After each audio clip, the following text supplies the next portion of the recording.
Apparently so, yes. Hi, hello everybody. Just as I was doing the final countdown, Wayne was shouting random numbers at me because his coffee finally Naughty. kicked in. And nothing distracts someone doing production than random numbers whilst they're counting down. Right. Good afternoon. Good time zone for those of you in different places. It is Sunday. It's a Some Other Heroes Day. We are queer dungeoneers playing a homebrew game in a world of flying islands, skyships, deep magic, and just a few queer characters sprinkled in for realism. My name, token one, you know. yeah, exactly. My name is Chris Mepham. I have the absolute honour of being the GM and storyteller for this 5e homebrew game. With me are my 3 regular players who I absolutely adore doing this with. And today I am going to start with Charlie. Oh God. Hi, I'm Charlie. I use she, her pronouns, and I am going to be playing Aisling, who is also she, her, and is adorable and chaotic, and I love her. Eggs. No, right? Okay, right. How do you ban someone you're technically streaming with? You can't. I'm gonna fucking police. Take this man. Amazing. Theo, would you like to go next, please? Hello, I am Theo, and I have no eggs in my brain. I use they, them pronouns, and I will be playing Eugene, the resident awkward wizard, who also does not have any eggs in his brain. I'm not okay with this. Jay, if you are watching this on catch up later, because I know that you're probably asleep at the moment, thank you for this. No! Not even close. Dear. And last but definitely not least, Wayne. Hi, everyone. I am Wayne, and I shall be playing the illustrious Dragonborn Rock today. My pronouns are he, him, as is my character's, and I am not sure if I have any eggs in my brain, or indeed brain in my eggs. None of us do. I'm not sure which is worse. Anyway, so you moving think on. on that one. Yeah, I'm not going to No. think on that one, to be honest. No, I'm leaving that one alone. Dear. Anyway, good luck, Chris. Yeah, thank you for that. So clearly this is the energy we're coming in today with. If you missed us last week, you didn't, because we weren't here. But we would like to give a shout out to the wonderful people who are hosting us in real life out Norwich, who created such a beautiful event for queer people to just come down, relax and be themselves at. It was a resounding success. We're really honoured to have been asked to be involved. Everyone who came and sat with us at the drink and draw was amazing. It was just a lovely afternoon. We had a wonderful time and we were very touched by how positive and wonderful everybody was. I'm tired of getting a little emotional just talking about it. So thank you again. We'd also like to shout out some of our friends, and we're going to do it in a slightly different order today for reasons. First off, we would like to congratulate our wonderful friends, the Misadventurers League, for their first 2 amazing episodes. I haven't caught up on the second one because unfortunately Wayne and I were busy at the same time you were streaming, but we will do. The first episode was hilarious, silly fun with some wonderful moments that I think are just going to set the tone for the rest of the adventure. Hedge, well done on corralling such amazing characters. You were brilliant. And brave. And brave. They stream every Saturday. Keep an eye, go and follow them on Twitter to keep an eye on when they are. And we will also share when we know they're streaming as well. Lots and lots coming up from them soon. Also, we'd like to shout out our friends Forest of Lore, who are another D&D and other TTRPG stream, who do streams on regular basis when they're able to. If you are in the mood to be involved with a stream and you'd like to have a chance to come and play with them, they are putting out invites at the moment for some guests for an upcoming 2-part in later this year. Drop onto their socials and they will be able to pick up their details. Just let them know. Come and play some D&D with some wonderful people. They are lovely. It's going to be a lot of fun. Cool. We would be remiss if we didn't shout out our wonderful friends at Dice and a Slice. They are currently on a bit of a hiatus at the moment, just some real life stuff to deal with, but they will be back very soon. They are recording in the next couple of weeks, I think, but they'll shout out and we will make sure that we give them a shout out as well. They are wonderful people. We love them to pieces, and their D&D podcast is set in a world of pirates and dark magic and ancient gods and world-devouring demons. All the things we love. All the things we love. Some Lovecraftian eldritch horror. It is fun. It is great. We can't wait to have them back. We are looking forward to it, but we wish them well in the meantime. It's a great chance to catch up on all their past episodes, including their specials, which may or may not have some familiar people you might know and love in it. Indeed. Hey, Dungeon Delves! Hey, Thanks Dungeon for the raid! Delves, thank you very much for the raids. That is really sweet of you. Thank Hi, you so everybody. much. Friends. Welcome to the Hello. Sunday Chaos Zone, apparently. Yay, that's an additional announcement. Dungeon is an amazing artist and TTRPG creator. They stream every Sunday and a lot of other times during the week. Please do drop past and follow them. Their shows are really chill. It's really lovely, and they create beautiful things. And we really do appreciate you coming around with us. Hello, Raiders. Welcome to Some Other Heroes. We are your queer Dungeoneers. We will be shortly playing some Dungeons and Dragons. We're just in the middle of our announcements at the moment. I have one more group. Some people you might know. A little group called Wicked Game, who you might have seen about the internet. Our friends at Wicked Game are in the middle of their Divisia Census homebrew magic school based D&D campaign. Only they're leaving the school this week and they're going out into the wilds, and they may have a familiar face coming to give them some help. Our very own Wayne will be guest starring on Wicked Game for the next couple of weeks. Maybe a couple more than that. We'll see, I guess. But yes, for a couple of episodes at least. So Yeah. Lydia told me in no uncertain terms that I got Michelle for 4 episodes. She can have Wayne for the same. So I'm not arguing with that one. Alchemy, you got to give what you take. Exactly. I think that's fair. yeah. So we're very much looking forward to that. We love that game anyway, and we're all going to be in chat shouting along to kind of help cheer them along and see what craziness Wayne brings to the table. Should be really, really good. I'm very excited for it myself. We'll see. I've never guested on anything before, so it's going to be entertaining. You're going to be awesome. I know you are. It's going to be yeah. great.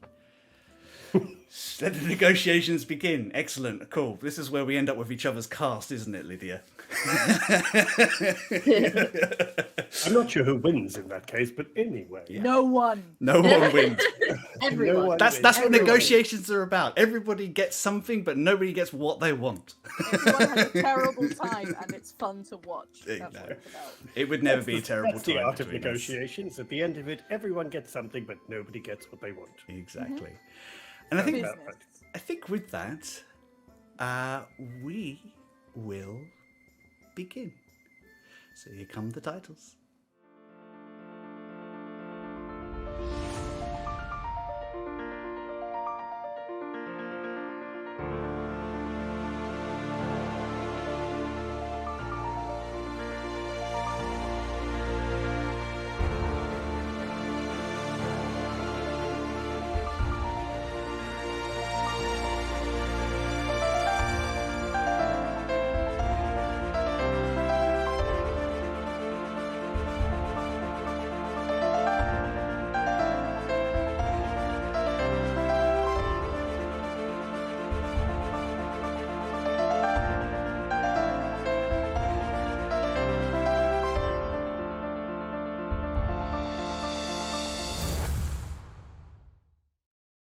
can confirm this is true.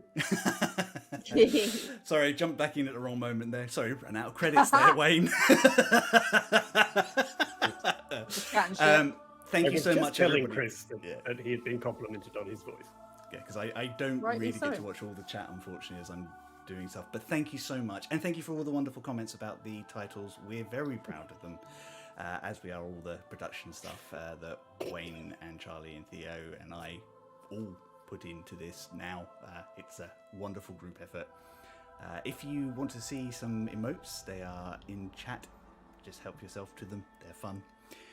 Right. Recap time. It's been a couple of weeks. So, when last we left our adventurers, they were deep within the ways, the mysterious and strange and dangerous paths and passageways that connect the different planes around their homeworld of Erevis. Having met with an ancient titan, the Allcaster, they had been petitioned to go into the ways and fix the artefact that draws energy from all the planar magic around it into the Sky Temple and helps keep the Temple of Life active and like keeping the world safe. Also helps keep the Scattered Lands, the place where these wonderful people live, in the sky, which Always useful. Always useful. Mm.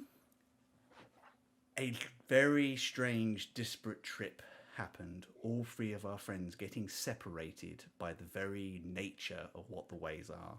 Emphasis on trip. Each of them having visions or meeting people that they didn't necessarily expect to. Eugene encountered Feather, one of the keepers of the way. Aisling may have seen an echo of the future, and as may have Rock, a very different version of the future. One seeing an older but still familiar looking tiefling and a party of people in one of their least gracious moments. And Rock seeing the city of Klaus Kern in smoke and fire being conquered by the very empire he grew up in. How traumatic was yours, Eugene? I mean, Yeah. I can't complain, I suppose. Eventually they came back together and found themselves on the right path to the artifact that they were seeking.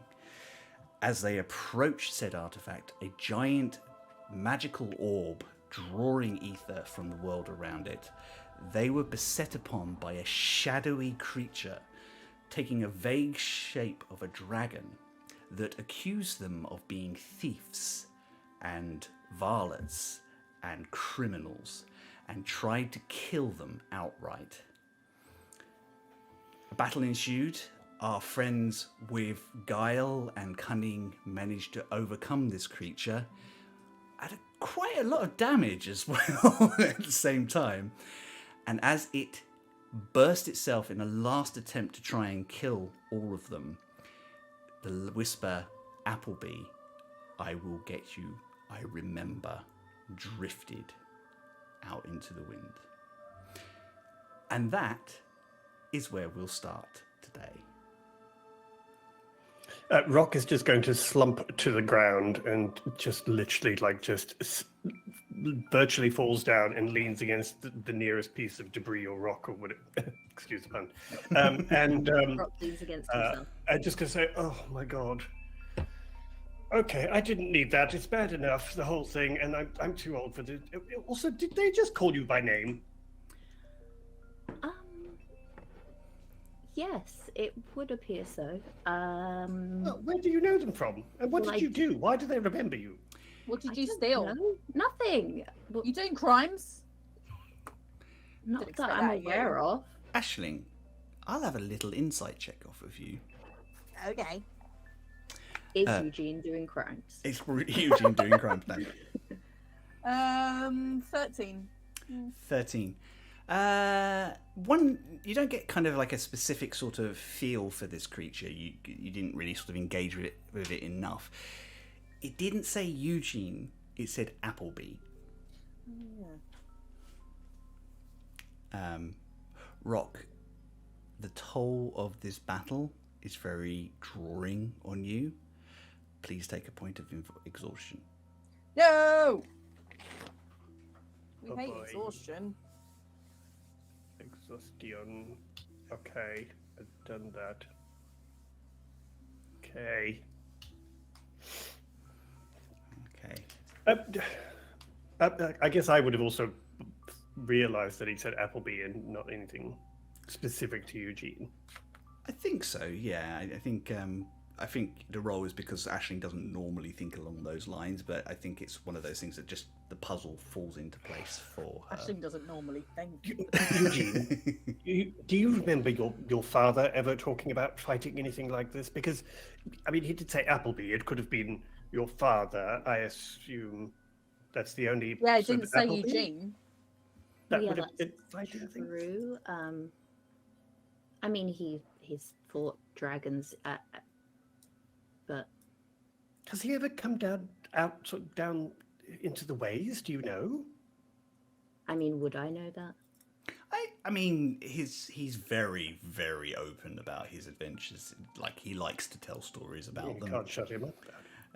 So I think if he had ventured into the ways, either he would have told it in a way that you would have understood it as that, or Tythig would have directly told you when he was training you. Okay, but they haven't. Neither of them mentioned ever stepping into the ways. As far as the three of you are aware, you were the first people since the Ascension to step into the ways. Well, shit. I mean, it's possible he. No, it's not. If he'd have done something like this, he would have wanted to tell me all about it. I'm sure. Oh, I'm sure there'd be songs Really? written about it by now. Also, point in note, and Eugene would remember this, he's only ever fought one dragon, and that is the great dragon Tharsix. Yeah, But- I mean, he fought Tharsix, but I'm pretty sure that, well, one, he's dead, and two, that wasn't him. Okay. Right. So, this place is really starting to mess with my head. So, I'm assuming Yeah, that you're if- all right, Rob. You look paler than normal, and you're normally white, so that's hard. Well, I have just been attacked by a spectral dragon of sort that has Yeah, hit but me we've been hard. attacked by like gods and shit, and you didn't look that bad then. So like, Well, I'm just like, sorry, I'm not feeling my best when we're in some weird passageway through I'm plains. not- I've been I'm not attacked by. telling you off. I'm just Well- checking in on you. Anyway, what I was saying was, with everything being a little confused here, and is it possible that time is somehow sort of not linear and it's remembering something that hasn't Well, yeah, happened? this is what Feather, who I met when we got separated, they did say that they had already met me, and Aisling, but in the future or the past, I'm not really sure that time is the same here. Time is never the fucking same. Oh god, this Is is it? really just not making any sense. I'm just going to take a small sip from I my hip think flask. at this point it's Oh, no. probably best for now if we just accept the fact that we don't really understand what's going on. Oh, I mean, I do can that. definitely go with that because I don't. I'm really good at that. I do that a lot. I mean, should we take a rest, Rock? Are you okay? Yeah, we Well, ain't going anywhere. Look at the state of you. No, No, I'm quite happy to take a little rest. everyone sit down. 5 things you can see, 4 things you can hear. All right. It's like all I can hear right now is you. Yeah, that's one of the things. So put that Okay. on your list. Can we not? Good. Can I not hear you for a minute? Just a minute. That's all. Just a minute. There we go. Okay, good. Right. I'm going to sit down. Mhm. Well, no, I'm going to stay sitting down. You I am on sit the down floor. more. You slump ever so slightly into. Rock is horizontal. And yes, and I'm just going to sort of rest without sort of even getting up. I'm just going to say, can you just check that we're kind of safe to rest here? Is there anything you can see that's sort of like dangerous have a or look. coming towards, or no sort of I'll have a- rotating knives or anything? I'll have a percept. Yeah, have a percept. You can percept, you can investigate, you can have a thorough look around. That's same modifier. I'll do an investigate. I've got a 22 on percept. You 22 percept. I got a 21. Oh! Investigate. 21 investigate. I'm sorry, I really wish I had come up with that line that Rooney just wrote. It's just What like, is it? Just wake me up when things make sense. You're You going to be never napping for a while. Get comfortable. dear. So we'll start with Aisling. This place does play a little bit havoc with your senses because distance is hard to record. You are literally facing like this. It's best for a modern point of view. It is like you are drifting in space on this rock. You have all these nebulous clouds around you. And it's very, very pretty, but distance is very hard to gauge. In terms of sound, there is kind of like a slight whistling of air coming across this strange place. And you can see like dust motes and kind of flicking off into into the distance. Some of the rocks are falling away from the structure, but it doesn't look like it's in any danger of falling apart. Other than that, there's nothing here that you can see that would be of any danger to you at the moment. There's no sign of that creature. When it exploded, it definitely destroyed itself, and damaged you at the same time. Yeah. Eugene. All right, I will just very quickly reassure Rock of this information.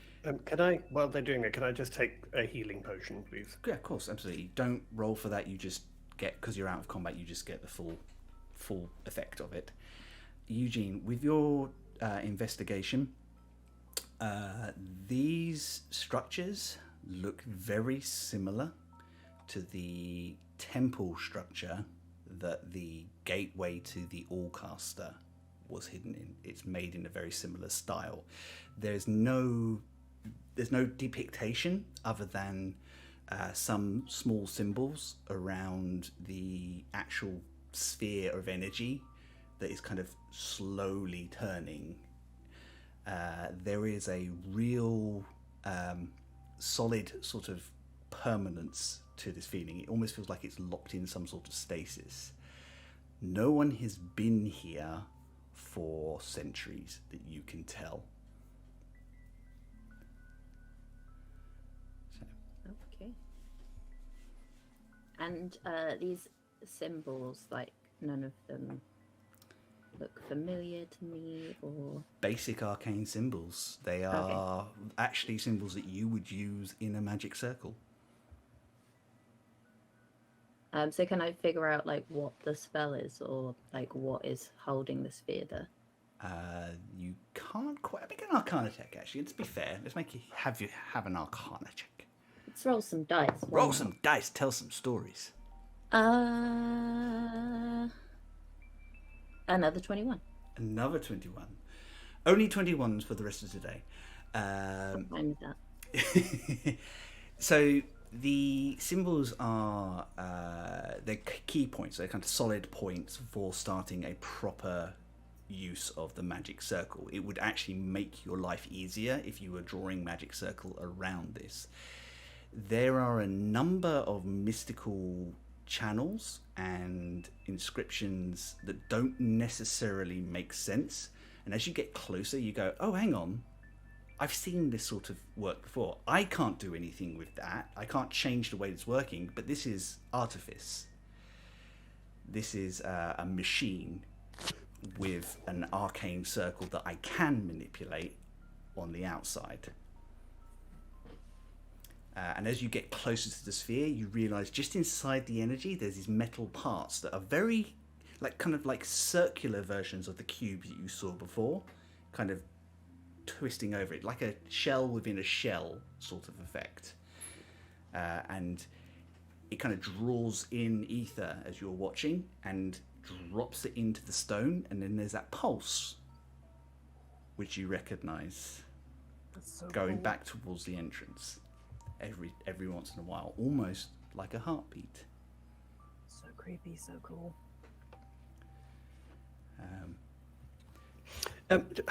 I don't mean to kind of to sound dense, but what were we supposed to be doing here again? We're channeling or redirecting the energy. Was that? Are we charging it up? Yeah, it's run out of juice. You Right. have Yeah, need to plug it in. you have a ritual that the Allcaster put into your head, Eugene, which tells you how to start or activate this so that you can change its settings. So if this one is the one that's run out of juice, the others must be quite impressive, because this looks like it still has quite a lot of power in it. So should I clarify on that one? This one's working fine. The problem is others are not where they're supposed to be, and one of them is switched off. So from what you Got it. remember, so because it's been a couple So of we've got weeks. to compensate. It's got So, to compensate. yeah, you're for the trying to compensate for Got it. a missing engine. And did sorry, Chris. Yep. Did they give us any idea? Any idea of how long it would take to cast the ritual? It takes about an hour to activate, but you don't know how long it's going to take to fix what you need to do. You get the impression you will do once you can access the actual technology that's making this sphere work. Kind of like you have the access codes, if you like. You got the password to get into the computer. Oh, hacking time. Oh God, who gave Eugene the access codes? We're taking a coffee break. Well, I mean, out of the though, three so of us, we need a I minute. think that was a wise choice. That's a fair point. So do you have to do the ritual? What is it? Yes. Something that? Right. So how can we help then? Yeah, can we do anything to make I it mean, when- easier, better? When I'm done resting, but you know. Just like, cheer you on a bit. Well, I mean, that would be nice. I suppose it wouldn't hurt. It's going to take a while, so I might need you. I mean, I don't know what's going to happen once we start the ritual. That there might be something that turns up that tries to protect whatever is here. I don't know. The dragon thing might come back. Actually, that's a very good question. Do we know if there are any like traps on this thing? If you're going to just start doing a ritual, it's not going to do something to you, is it? Well, hopefully not. I mean, we can have a look. Is there any kind of percepting or investigating I can do to check for physical traps? I don't think it would be magic Trick. traps I'd be able to spot. I think with the investigation roll that Eugene made and the perception roll that you already made, because they were both over 20, if you're both, you can have another look. I'm not going to stop you rolling dice if you want to, but you're both fairly convinced that if, with the thorough look that you gave, if there were any traps or mechanisms or creatures that were going to attack you, you'd have found them. Okay. You're fairly convinced. They'd have to be very, very good at hiding to be able to get past that. Well, I didn't see anything.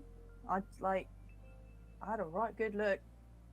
Well, yes, but that weird dragon thing just appeared out of nowhere too. So Yeah, but I wasn't looking for a dragon thing, was I? Kind of was already here. Right. Well, okay. So how do we start this thing then, Eugene? What do you need us to do? No, Rock, you need to sit there for a minute, all right? Well, yes, I am still That's sitting what here, you but need to do. No, stop we it. can't let Eugene do it on his own. Eugene can do it in a minute as well. We all need to sit down for a minute. Fine, yes. Yeah, I could actually do with a little sit down. Rock, Oh, you and no. your fucking hustle culture, you need to No. let it go, all right? That's capitalism, that, Rock. Okay, let's have a talk. PowerPoint. Rock's the original girl boss. Oh no! Rock's girl boss gatekeep gaslight. Well, I'm perfectly happy to sit for a little while. I can certainly do with another quick. Yeah, I can do some fortifying hit dice. area. I feel like the lot of you can mechanically take a short rest if you wish. Boy, am I going to need some hit dice. Roll some hit dice. Aisling, Yeah. whilst you are sort of sitting there concentrating and trying to patch yourself up, you kind of get a nudge from Alabaster. What you want? Hi. Can you smell the power here? Is that a song? What are you on about? No, I mean It smells like eggs. No, it doesn't. eggs. It smells like magic, Spaceland, and Yankee Candles. This place is not in the realm of dust and shadow, but the power it's drawing comes from the land of dust and shadow. Is he allowed to do that? I guess so. I mean, I'm just seeing the energy that's coming through, and we know that the Chained King was involved in its creation. Kind of makes sense to me. How do you feel about that? I don't know. How should I feel about that? I don't know, but it does seem like we've been destined to end up here, doesn't it? Yeah, there's a lot of convenient linings up of the old realm of dust and shadows, isn't it? Yep. Okay. What do I do about that? Well, I don't know if there's anything we can do. Just be very careful if you use magic around here. It might be a little unpredictable. Oh, what if I get my beard back though? Oh, I mean, you can use that magic. That's always unpredictable. But if you use my magic, just be careful. I don't know what might happen. But, you know, last defense, that sort of thing. Okay. Okay. Okay. Okay. All right. Any other insights? Do you know what that dragon was about and why it told us we were thieves? We haven't stolen anything. I've never seen that person before, and I thought they were very rude. Yes, they were. If I see them again, I shall possibly give them a piece of my mind, although they can't really hear me. That's my mind, though. So Yeah, if fair you could enough, not do yes. that, that would be good. Aisling needs all the pieces that she has. There's not many left. Okay. Yep. Okay. Okay, fair enough. But yes, nothing to do with us, or that felt like something else entirely. Yeah, Very it felt powerful, like it kind of had though. a bit of a vendetta against the old Applebee's, didn't it? Yes. Yeah. That's not good. I always knew Eugene had it in him, of course, but I. But he's so squishy. We need to make sure Yeah. Dragon didn't chop him. Well, we need to make sure he can get to the point where he does whatever he does to that dragon, frankly. Because then at least I feel vindicated for the whole thing. Great, good. So long as you feel vindicated, that's fine. Perfect, as long as we agree on these things. I'm gonna hang up. Hang up your brain. Yeah, blocked. I am putting the phone down on this voice in my head.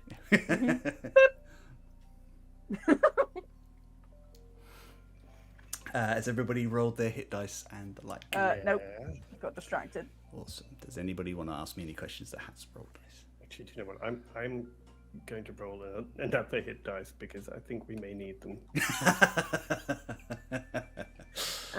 Could I just clarify what needs to happen? So, can I cast the ritual, or do I need to access, like, so you said there was like metal bits inside. Yeah. So do I need to be able to access that? So basically, the frame of the setup is the half there's enough of the spell there that you can see where the magic circle is supposed to go.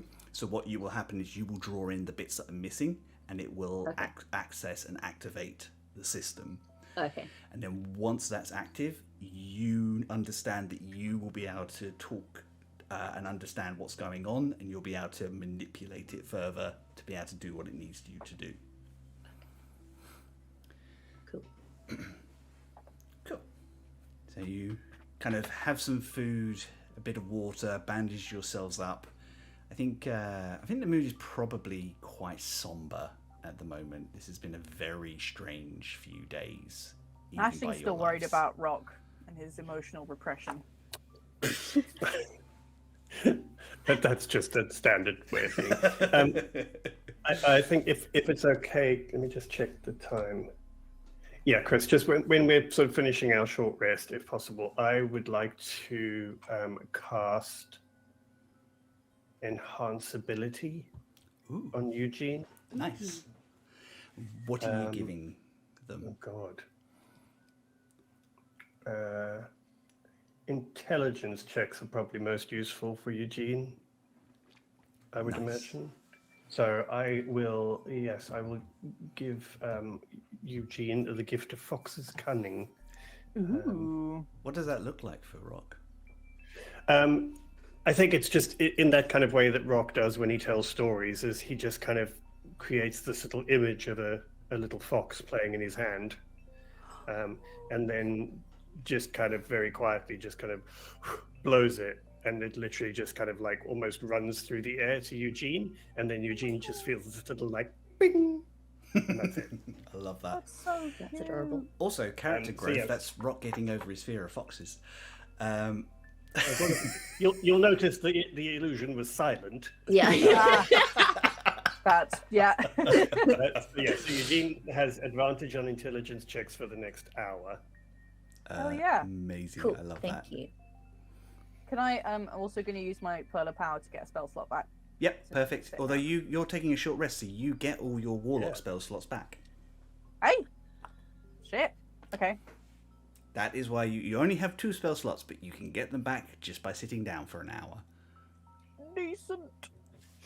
All right. I'll use my Pearl of Power to get one of my sorcerer spell slots back then. That sounds amazing. Yes, that's a very smart move. So, cool.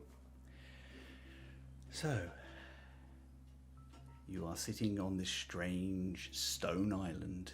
The gateway back to the ways is behind you. This strange blue sphere twisting and turning, kind of making this slight grating metal sound every once in a while, like a mechanism turning. Very quietly, very softly, but there and present. Right. I suppose we should do the thing. Okay. How do you start? Yes, I suppose. And you're sure you have to do this on your own? I mean, would there be anything that I could get them to help with, like drawing out the magic circle? I know some of it's already there. Unless either of them know the magic circle spell, they can't really contribute in this particular instance. Anything need blasting? I think this is one of those circumstances where it would take longer for me to explain to you what I would need you to do than just doing it. Does that make Okay. sense? Well, Yeah. a little rude, but sure. Chris, just to clarify, is there like the thing that we're standing on? Is there an access kind of path to it from anywhere else, or?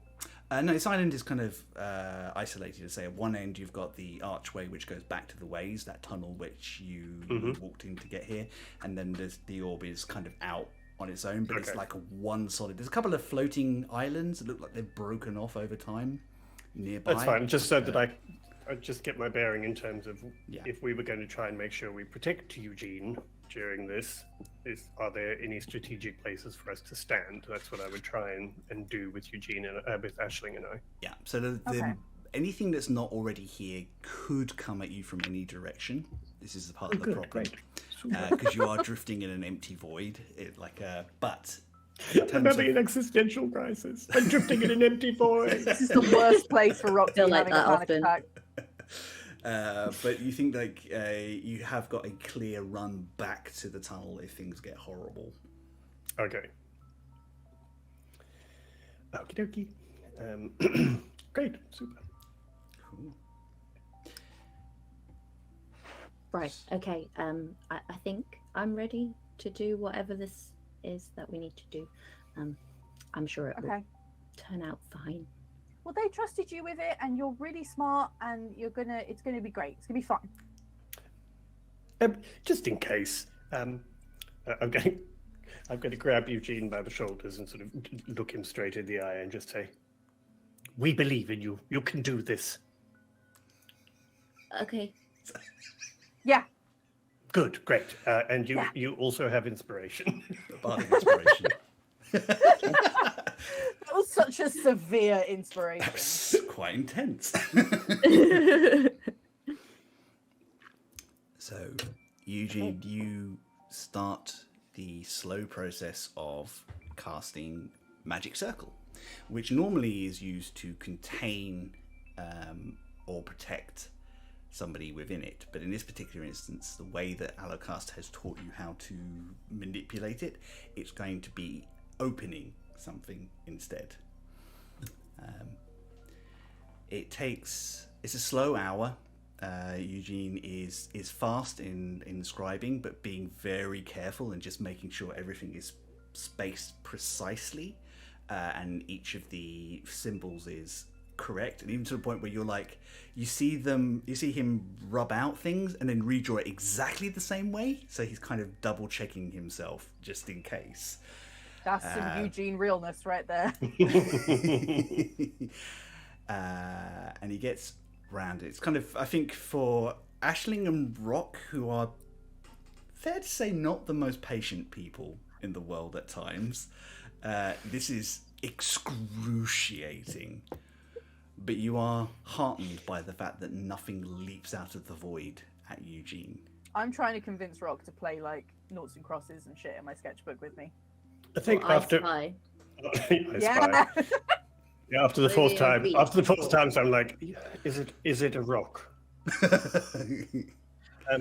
I'm going to, I think after a couple of minutes, Rock would probably sort of, seeing that nothing is like leaping out while Eugene is currently doing this, Rock's probably going to go from being on guard to kind of just sitting down again.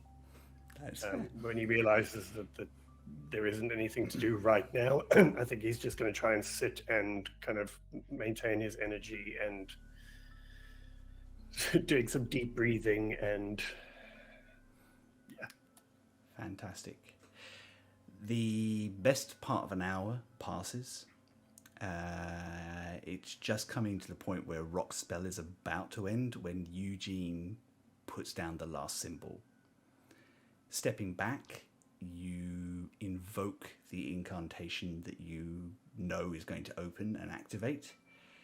There is this eldritch flash of blue energy, and all the symbols, one at a time, just go round until they form a proper circle. A circle that wasn't drawn appears in the center, and another one on the outside, and they glow with this bright energy. And there is a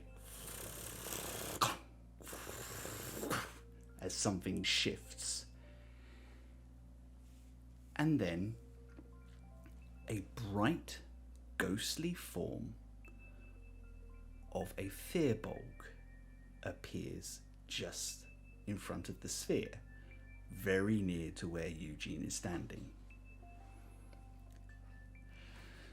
And it kind of looks around at you all, and then his eyes settle on Eugene and goes,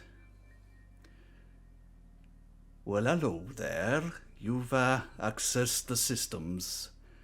You'll have to forgive me if it's been a while, and I wasn't entirely certain this was going to work, to be honest, but there you go. You've got me. Here I am." I didn't know Siri was a firbolg. Hello. It's nice to meet you. I'm Eugene. Hello there. I am what's left of the memory of the first speaker of the Oldcaster.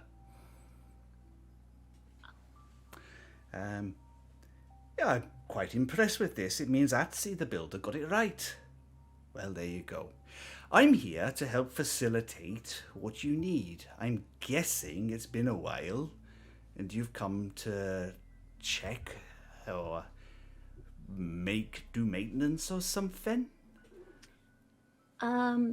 Yes. A few of the other temple sites have moved out of alignment,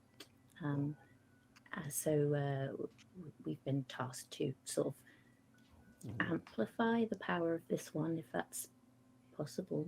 Right then, Eugene, how did that happen? Well, that's a great question, and I'm not actually entirely sure Right. yet. So how many temples are working properly that you know of? 4 out of 5, I think. Well, that's better Well, than I mean- I had hoped. One of them is definitely not working, and I Okay. think there was 2 that were working but sort of moved, should we say. Right. And I see this is your technical crew that have come with you. What are their specialties? I beg your pardon. That's also a really good question. The shame! The shame! I think there's an audible gasp as Rock clutches his pearls. Well, so this is Rock and Aisling. I think Rock's going to try and sort of do his usual low bow and kind of just sort of staggers a little bit and kind of stands up again. Don't do that. Yes, Rock's I am Rock. Rock's a storyteller, Oh. and Aisling is really good at magic. Right, and that was a stuff, long old and- pause there, Eugene. So what I'm going to say Well, is I I ju- know I'm good at finding where things are, and I Yeah, do she's really good at maps too. Yeah. So- That's true. Also, she has direct contact to the realm of dust and shadows. Oh, and, well, that will make all this very easy. and I have a very powerful connection to the Song of Creation, if that's of any help magically. Master Rock, Miss Aisling, and Master Eugene, the three of you finally, do somebody with proper manners. you seem like the perfect people to fix what's wrong. So, right, this is not going to be easy, and it's going to take some time, but I think we can do this together with my guidance. You'll have to forgive me if I'm not able to give you all the answers you're looking for. Unfortunately, I'm a memory, and I'm a bit of a one at that. But I know how the system works, and I know how to guide you through what we're doing here. So let's see if we can get Atsy's device to get back online, shall we? I'm sorry, whose device? Atsy the Builder. Atsy the Builder. Oh, I remember that name. Do you? Yeah. We've heard that before, Yeah, they're haven't we? one of the people who helped create the temples, the 5. Ah.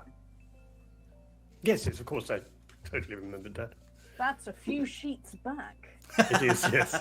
Well remembered, though. I'm impressed. I know. I know, I remember the thing. It is somewhere here on my session notes, which I wrote on this beautiful pad of session notes from Eugene, from Theo Luke. It's normally me It's that been does a that. while. It's been a while since we've had a Eugene Theo Freudian I'm slip. so sorry.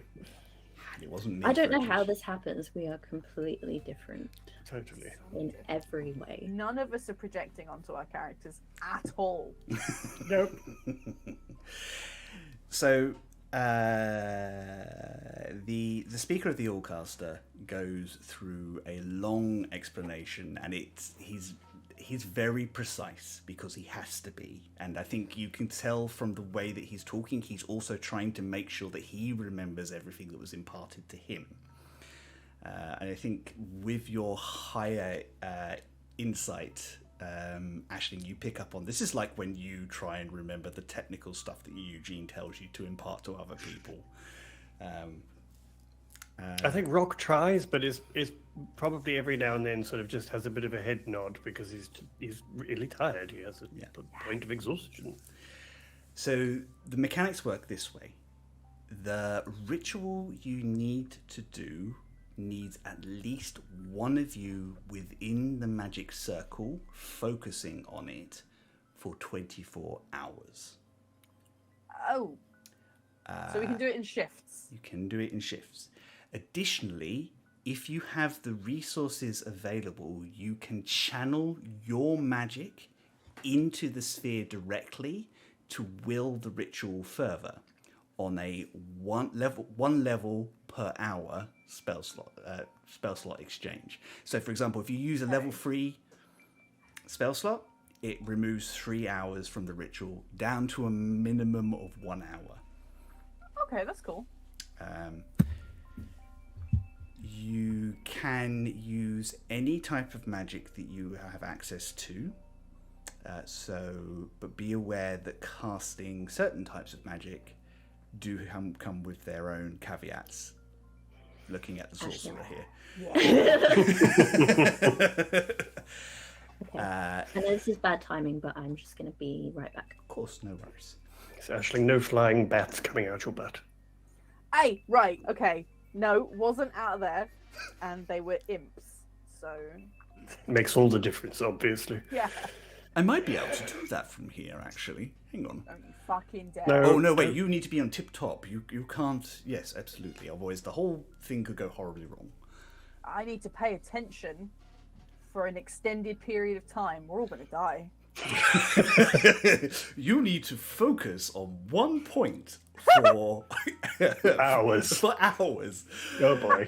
Oh, dear. Should I help? I'll help. I'll help. Yeah. Aisling, if use you can help. all the spell slots, everything you've got, rather than spend the time in there. Yeah, I'm gonna. That's the plan.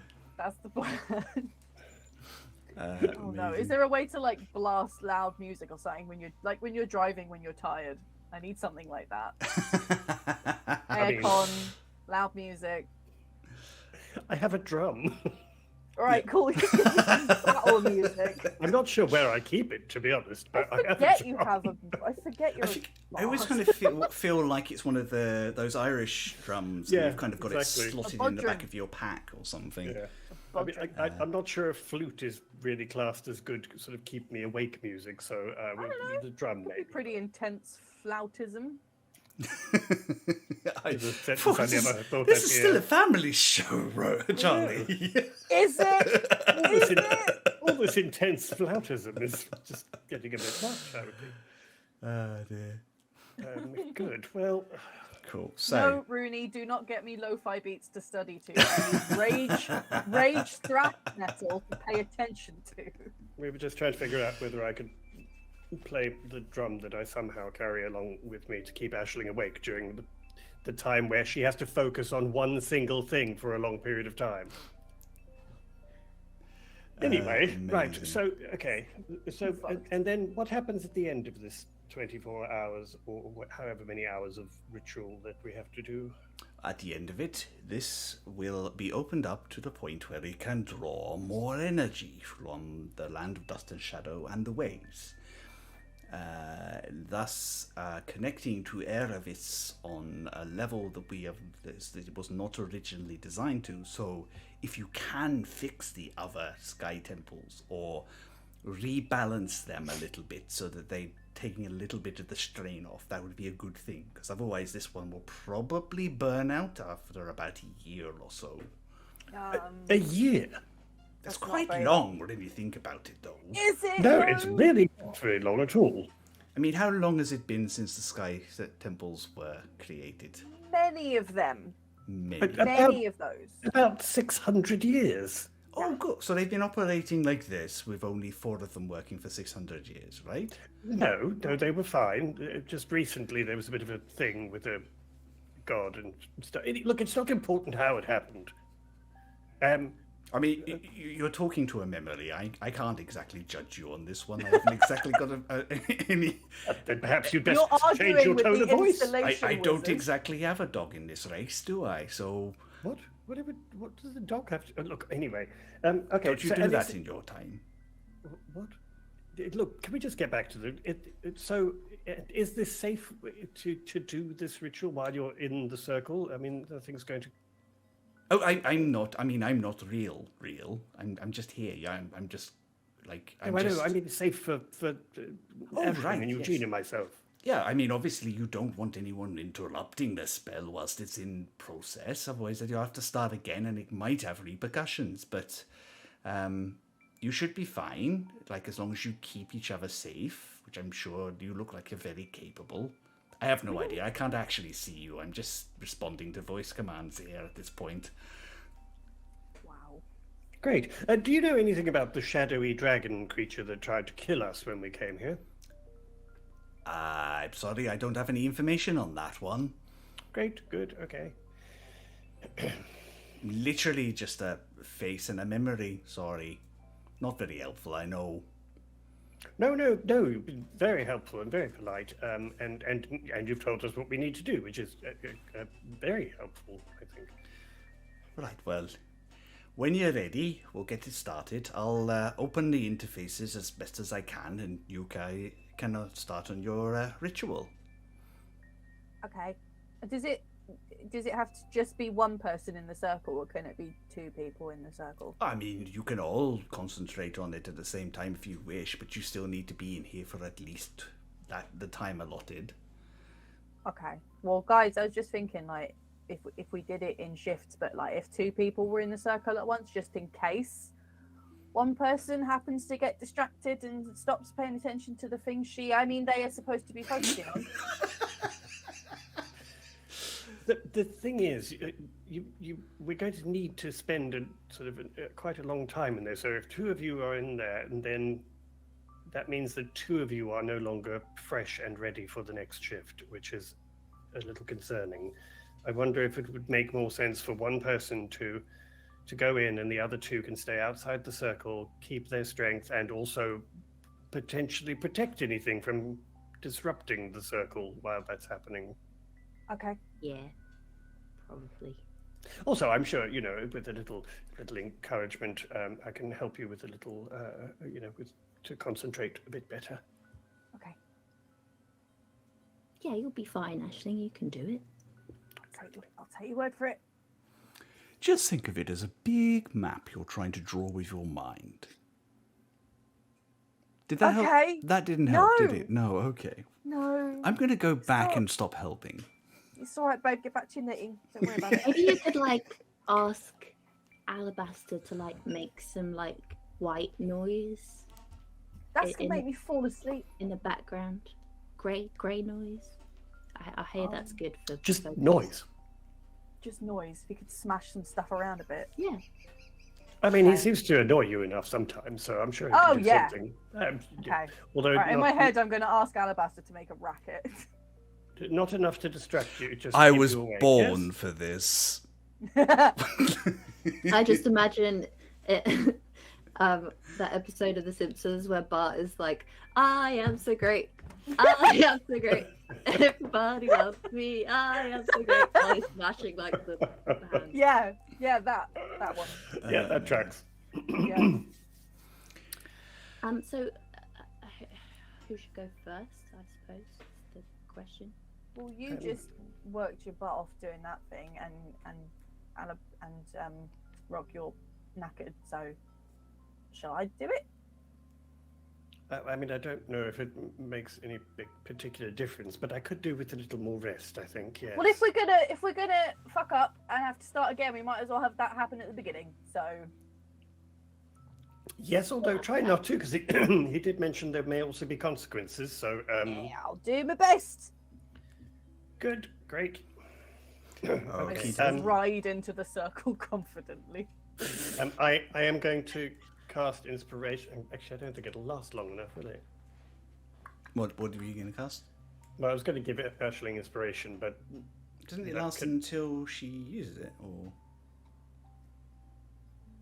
I think so. Yes. How long are the shifts that we're doing? We probably should have discussed that. Well, it's 24 hours. We've got to do it in total, so I guess it depends on whether you're going to use spell slots. I mean, you have minimal spell slots, so that's a bit of a tricky one. I will stride confidently back to discuss this.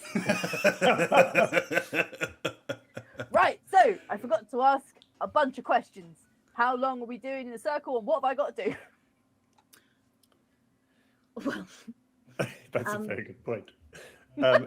I will cast inspiration on Aisling, so you have a D8 to use on an ability check, or attack roll or saving throw. Thank you very much. Cool. So what's the plan, people? Yeah. So what do I do? Well, like I said, you're a little short on spells, so Oh yes, but they do pack such a punch. Yeah, I've got That's like true, I've you got a do. few of them now. I mean, they did say it was sort of we could remove an hour for each sort of level of power that we use from our spells. So 24 hours. If we had an arbitrary level for spells that we were attributing to them, Hmm. I do have a 5th level spell slot. Nice. I probably should caveat that you need to be the one in the circle to. No, I know, Yeah, but yeah. I'm just thinking in general for when we do this as a whole. I've got a 4th level, so I can use one of my 4th levels. Right, so that immediately removes 9 hours from this. Yeah, I could also use a 5th level spell. Okay, so Nice. that's 14 hours removed. I just don't want Potentially. to cast anything that would potentially be chaotic. Yes. So that's what did I just say? 14 hours removed? Yeah, So so you're down gonna- to 10 hours. 2 5s and a 4. That'd be 14. I clever. I do math. Yeah. So then that leaves us with 10 hours 10 hours. between us. So it's sort of 3.5 hours each. I think- believe. Okay. I mean, obviously, it gives you an opportunity to take a long rest if anybody needs to as well during that time.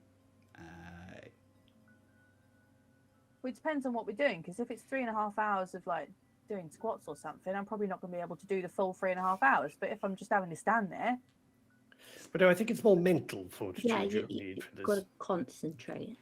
on what though? What do I do? Well, I think it will probably become clear like once you're in the moment. Really? Yeah, I mean, I can go first if you.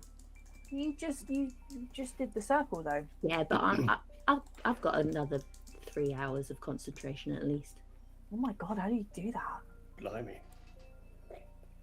Okay. Okay, and then I mean, Aisling, if you're okay to go after that, and also then Eugene will know what's really happening and perhaps can guide you a little. Okay. Yeah, Eugene, if that's okay with you. I'm just going to sit here and rest unless you call for me. I'm just going to sit here. No, just stay there and don't do or think or exist with anything. Yes. Okay, I'll be back in a jiffy.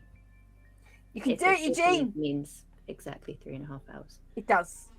A Good. scientific fact. Yeah. A metric jiffy. So, well, no, to no. clarify, Sorry. so Aisling is taking the first watch on. No, sorry, second. So Eugene is doing the first. Yeah. Aisling is going to relieve Eugene, and then Rock is going to take the third. Is that right? Yeah. Cool.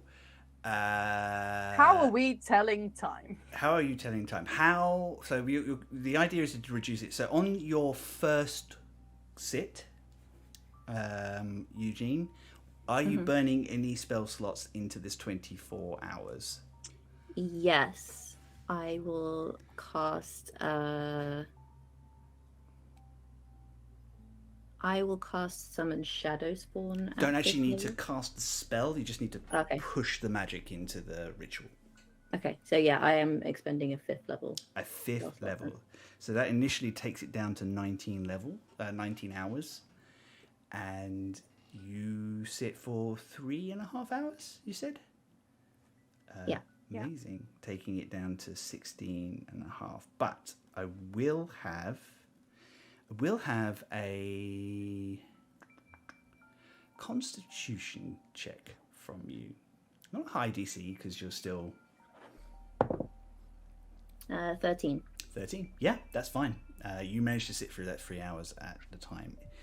Rocky, you're going straight into a long rest, aren't you? Yeah. Good. Good. And Aisling, Yeah. you are coming up to relieve Eugene second. All right.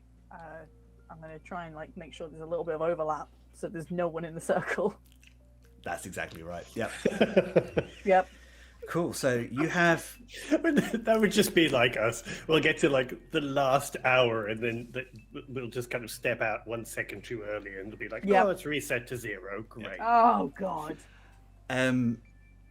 So you step in, and the first of the Allcasters, Speaker of the Allcaster, says that at the moment, the way it goes, I think we've got about 16 and a half, maybe 17 hours at most. Okay. You've done very good so far. This is the bit where it all starts to... So don't get complacent, because you've got it. I know you've got it, but just... You've got it.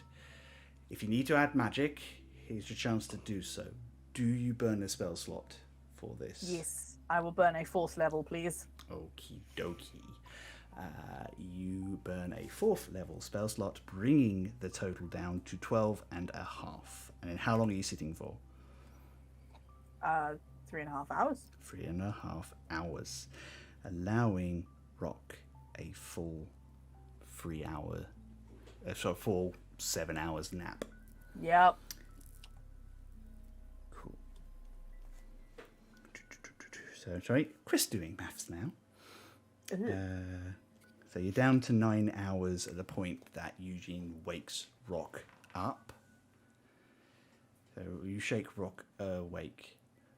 Rock, you have an additional point of exhaustion.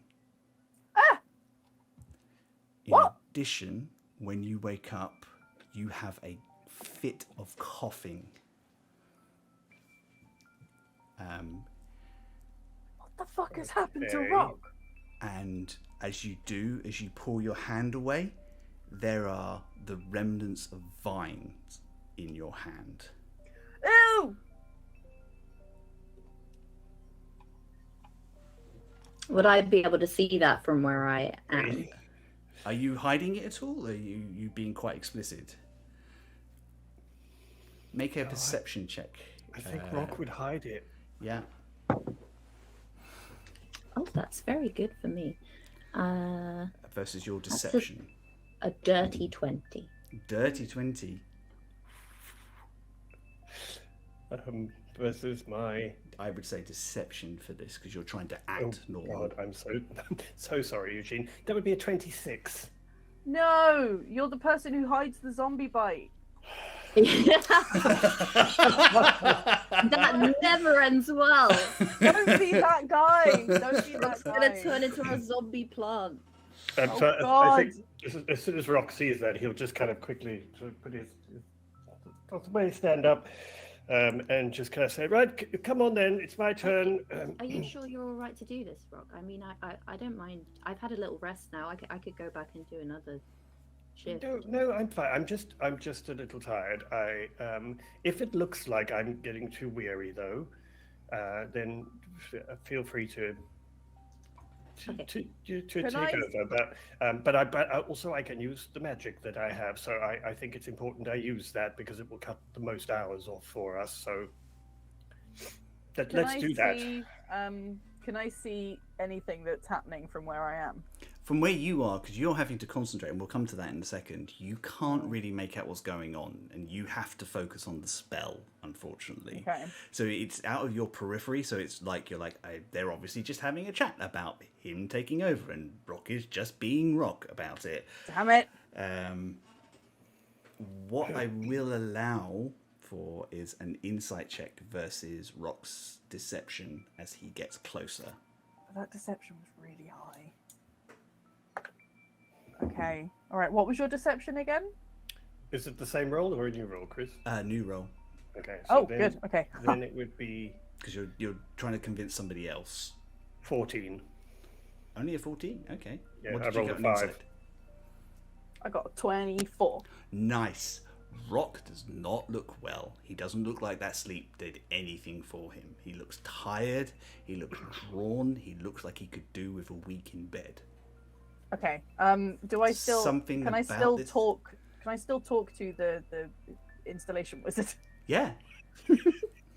Hello, Okay. you appear to be swapping over to somebody else. Can I help you Oh with that? God, it's Clippy! It's Clippy! Go away, Clippy.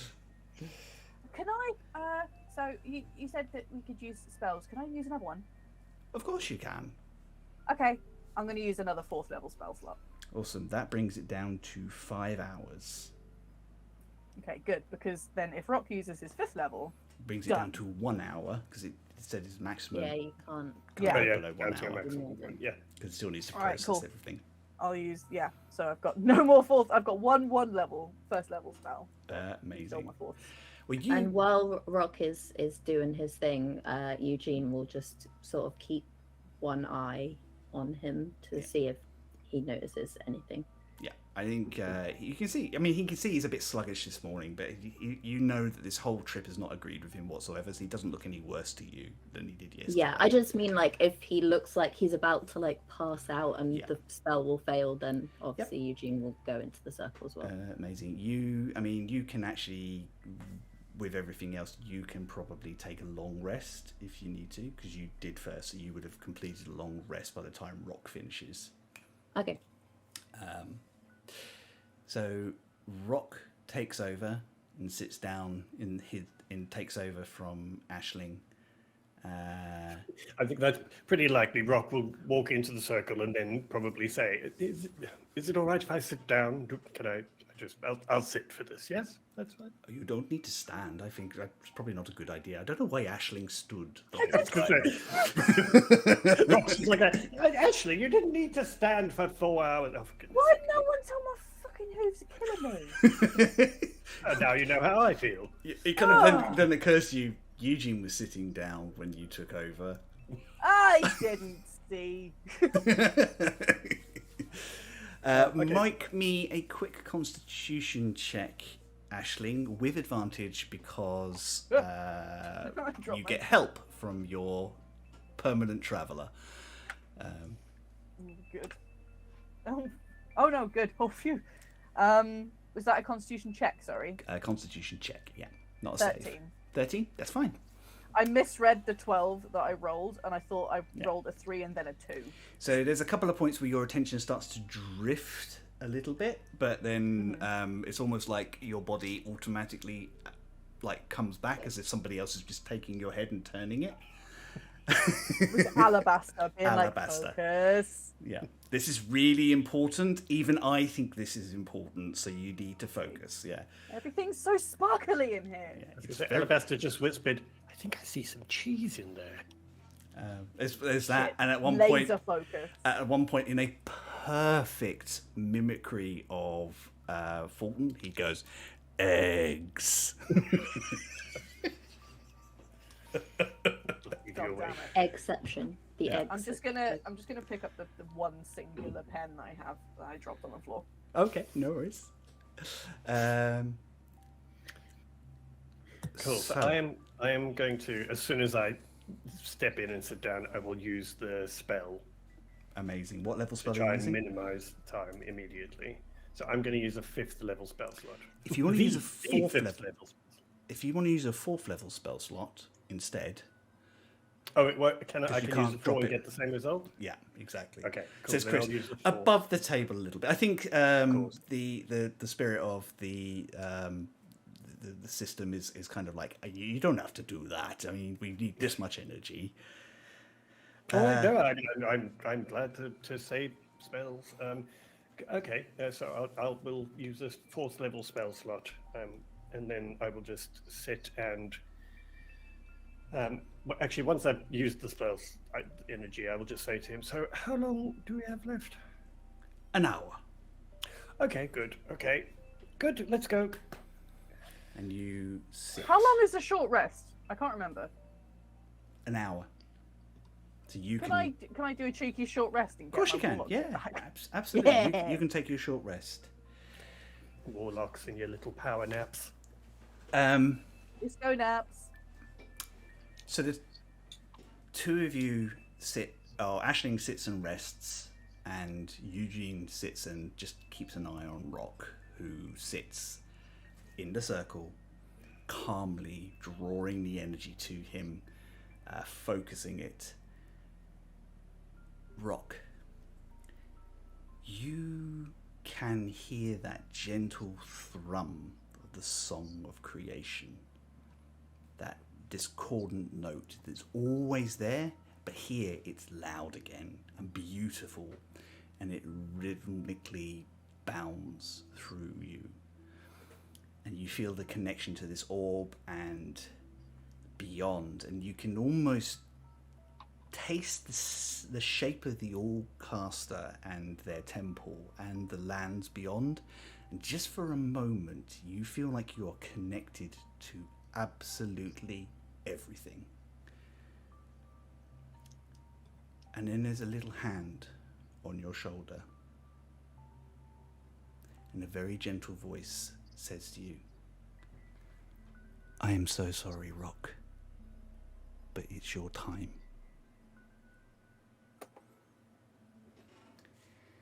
The ritual finishes. There is a burst of energy, and you can see this is drawing more visible ether, and that pulse is going ever so slightly faster. Not too fast, but enough that the energy is moving forward and forward and forward. And at this point in time, you're like, yes, we've done it. Rock doesn't get up as the circle dims. He just sits there.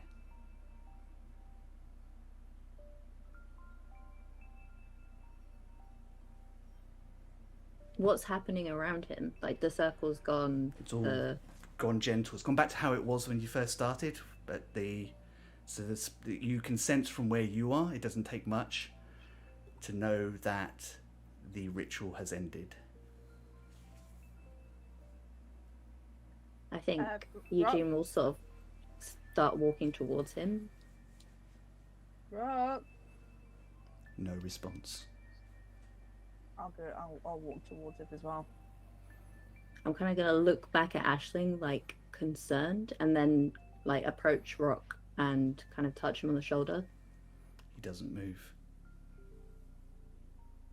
Okay, I take a look at him from the front. Like, is there any signs of anything? As you move him, he falls to one side. There are gripping vines all across the underside, just under his shirt, reaching up and around his neck, coming out of his nose and mouth.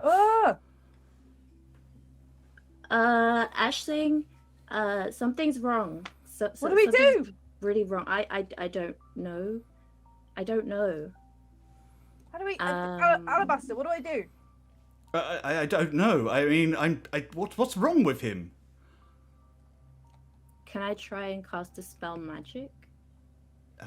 Cast a spell magic, spend the spell slot. You feel this sink in and nothing happens. This is not a magical thing. Can I use Spare the Dying? You immediately leap forward and push in that magic. Yes, that's good. We'll try and catch his soul. We'll try and catch it and keep it... Yeah. Oh, Aisling. What? There's nothing there. What do you mean? He's gone. No. Aisling, what's happening? You've gone really quiet. What did Alabaster say? What do we do?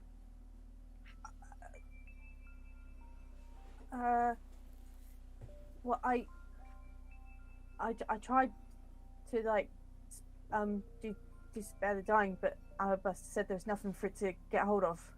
What do you mean? What does that mean? It means he's not got his soul in him. What do you... How did this happen? I don't understand. I mean, I knew he wasn't feeling well, but he was just fine a minute ago. Both of you can make a nature check. Yeah. Nat 20, 24 total. Cool. 26. Those rolls confirm what you've been gnawing away at the back of your minds this whole trip, that you didn't want to admit to yourselves, that Rock wouldn't talk about. When you fought those vine creatures, Rock took a lung full of their spores. He has been carrying whatever they are inside of him. Rock was carrying the eggs, guys. Fuck! Rock has expired.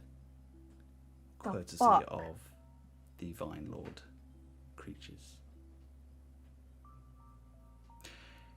And I think it's a really good place for us at the moment to Is take a it? quick break. Is it? I'm not coming back. No, that's it. I'm out. No, Well, I'm not coming back. fuck. Support your local strikes. We're not coming back. Okay. I have spores. I have a quick video to lead us into the just because, you know, emotional damage, I might as well just kick you whilst you're down for you all to watch with some background. Apart from my players, who I'm going to now take off and have a chat and just check they're okay. No. Wait, are we not allowed to watch it? No, I need Oh, you fuck. whilst I talk to you guys and just check you're all okay. No, is the answer to that question. To clarify, before we go into break, Wayne and I discussed the fact that he had contracted this disease, and I did confirm with him that this was okay to do before we went ahead with it. So I have not stamped on my partner's character. We actually worked on this together. This is consensual murder. This is consensual murder. I didn't consent. There Yeah. were potential roles that could have made a difference, or choices that we could have made, but Oh, this was a possibility, so I was aware of time that. isn't real in this place. We can fix it. So we will just watch this video together on our side. I'm going to check on my players, and then we're going to take a 10-minute break just so everybody can kind of stretch and 10 decompress minutes a little is bit. not enough. I know, well, you're going to have about 16, so thanks, guys. We will be back shortly. The town of Breakers Run is not much to look at. Dark grey cobbles line both the small crowded streets and the walls of the small square buildings that surround them. It's created a completely crowded feeling that even the practical metal-framed everlights on each corner do little to illuminate.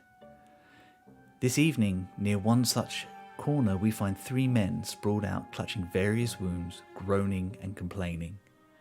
Standing over them, a cloaked figure idly wipes blood on a piece of cloth, which she then drops onto the nearest one. "I'm disappointed," she sneers at them. "You said this was going to be fun, but that was barely interesting." Leaning down, she looms over the 3 humans. "Now why don't you scurry back to whatever bleak holes you rats call home, and leave the night to those who really appreciate it. Get out of my sight and thank whichever of the 12 you favour that you caught me in a charitable mood." The men scurry as best they can to their feet and help each other limp away from the figure as fast as they are able. She watches them go for a moment before slipping down a misty alley, continuing on her own journey. She moves through the night streets in what appears to be a random series of twists and turns, but carefully, actually shifting and changing her direction until she is fully content that she has not been followed. After half a bell, she slides between 2 buildings, forcing her way into a secluded yard just out of view, where she stands deep in the shadow and raps on a wooden shutter. After a moment, a small wooden door, only coming to her shoulder, opens and reveals a balding, sallow-faced gnome. The gnome peers into the night, his one good eye settling on the figure in the shadow, and he steps back inside, merely grunting once and leaving the door open behind him. The figure steps inside what can barely be described as a room, with furniture made from debris and leftover parts of old barrels and carts. "Nice to see you are still taking care of yourself, Ardlow," she says simply. The gnome goes back to the table and what looks like a thin gruel-like stew, as grey as his skin. "He's out back. Make it quick," he snorts and does his best to ignore her. "Ever the host, my friend," she sighs, and pushes a well-hidden panel on the back wall, stepping into a larger room filled with unmarked boxes and 4 heavily armed people wearing dark leathers and heavy cloaks not unlike her own. All of them wear plain masks etched with a single flame, except for the tallest, a handsome man in his late 50s. He watches her as she enters and sets the panel back in place. "You're late, Callie," he says simply. "My apologies," Callie Miss Hurst makes an elegant bow, just edging on mocking the man. "The locals wanted to make me feel welcome. I expect my contacts to manage their time. And I expect my allies to remember when I don't work for them, Ashen. If you don't like the level of care I take to keep these meetings secret, I suggest you choose safer locations to conduct our business. Ashen Rauhurst clenches his jaw but doesn't reply. Callie reaches beneath her cloak and pulls out 3 scraps of white cloth, each marked with a dark red smear on them. It is done. Your threads in Cloud's Kern are all cut. The larger man nods. Was it clean? Not as clean as I would have liked. One of Ryder's pet heroes, the satyr, was there, but it was a nice way to deliver a message. Did you kill her? Don't be crass. I'm not your wretched long-eared thug. I know the importance of what they do affects our plans as much as whatever theirs are. But I did ask her for the trinket, just in case she was feeling compliant. Pyron already told you we'd have no need for that box now. Callie closed the gap between them, watching in amusement as 2 of the masked figures tensed, touching secluded weapon. I'm fully aware, my dear Ashen, but they don't know that, and thinking that we still harbour desires for the box keeps them on their toes. Keeping her eyes on the other 2 figures, she gently places the fabric into Ashen's hand, playfully closing his fingers around the gory trophies. Have your mages check my claim if you wish. I care not, and neither does my employer. She then turns and walks calmly back to the false panel, making ready to leave. Have you spoken to him? What has he said about our arrangement? For the first time, Ashen's expression slips, letting Callie see a small flash of emotion. I have, and he said you should stay the course. Things are moving as expected, but we cannot raise the court's suspicion. But rest assured, he is as committed to your return home as you are. The panel slides open and she starts to step through. After all, a brave new empire will need a protector willing to do what is needed. Won't it, General? The false wall snaps behind her before he can respond, leaving her in the small room with her gnomish host. Ardlo slurps loudly his gruel, barely glancing in her before putting his spoon down. There's a dancer at the Silent Mummer. Been here about a month. Callie smiles at this statement. Is she trained? Bit too good for the like of us. Probably here with a reason. Well then, I should see if she has courtly virtues, and then ask her for a dance. The gnome smiles at this. A cruel, cold smile. If and she is, leave the fee with the girl, and I'll make sure Her Majesty, Sabina, done find out as normal. With a nod, Callie steps out into the night, the mist covering her. Just the slightest step of an excited hunter in her heels.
So, And we're back. We are all back. Or are we?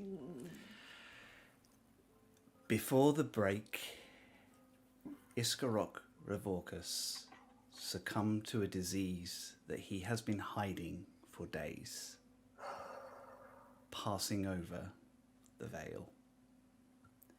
His body now lies between his two friends, who stand on this strange platform in the middle of nowhere.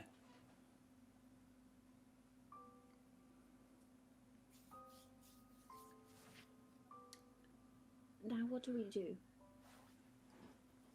I don't know, Rock always knew what to do. We can't just leave him here. We have to take him with us.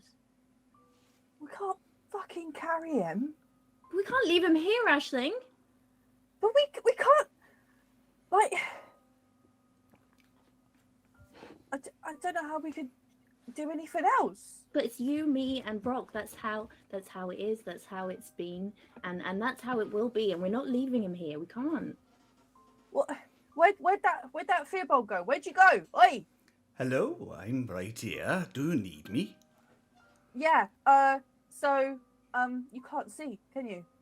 So there was Really, I only respond to you. I've got a face and it kind of looks at you, but it's not really me, and I'm not really here. I'm a memory, you see. Okay.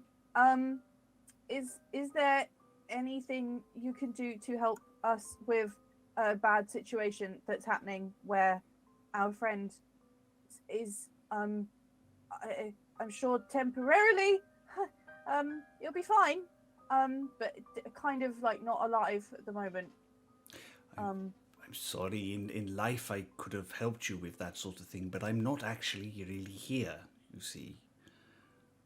And the machine is not designed for resurrections or reincarnations. Even just like helping us get him out, because we're not. I mean, like, I don't think we can carry him. Can we? The connection to the Temple of Nature is at its strongest.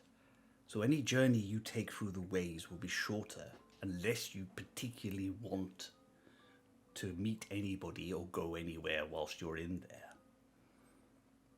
What does that mean? I don't know how to explain that more clearly. So the ways are complicated, but if you want to go back to where you came from, the connection to the temple is stronger than it's been ever. So you should be able to make it back that far quickly. Do you know if If you get if they could help? I have no idea what Allcaster is or willing to do, I'm afraid. Okay. In my time, they would not have interfered themselves with mortal kin. Okay, but we're important. Okay. All right, Eugene. Should we just try and carry him? Because look, the gate's like right there. Yeah. I mean, I can take us right there with. I could dimension door. Me and Rock. I could take him. Okay. You do that, and I'll meet you on the other side. I'll just go through the thing. Eugene, as you reach down to touch Rock, his hand leaps up and grips you by the arm. His head twists and clicks, No! looking at you, and the body starts to rise. Oh no!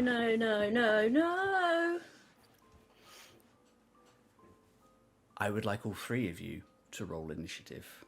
Nope, running away.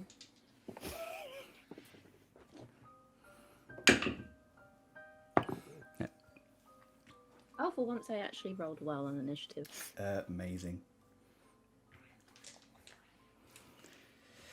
Chris, you are getting told off so much by my mum right now. Yeah, I'm so sorry, Charlie's mum. Just bear with us. Just trust us to tell the story, I promise. Don't trust us to tell the story. Keep telling him off, mum. So we're going to start with Aisling, please. 10. 10. Eugene? 15. Nice.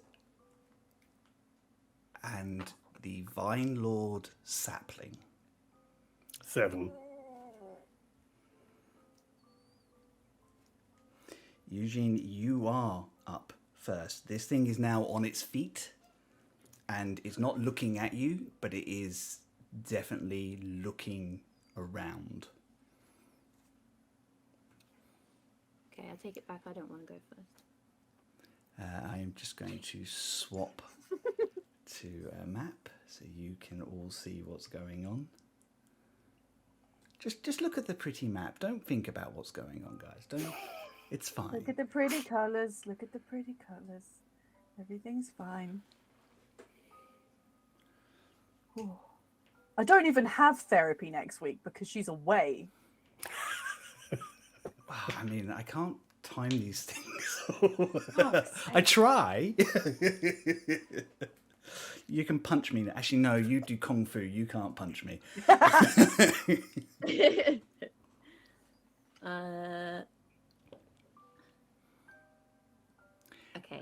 To Eugene clarify, you will- can't use Dimension Door on him at this point. He does not count as a willing creature. Yeah, fair enough.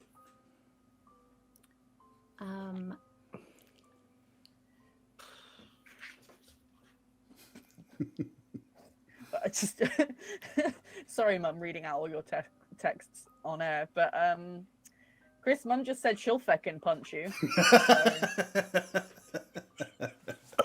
Verbatim. And in answer to your question, sweet, I used to date a Scotsman, so I know about unbridled Scottish rage. Damn. What about Irish rage? My mum's Irish. Yeah, I've had a bit of that in my time as well. Oh, fuck. Okay, Eugene will cast Maximilian's Earthen Grasp Nice. to try and restrain him. So that is a strength saving throw, please. Okay. It's a magical effect, though, so...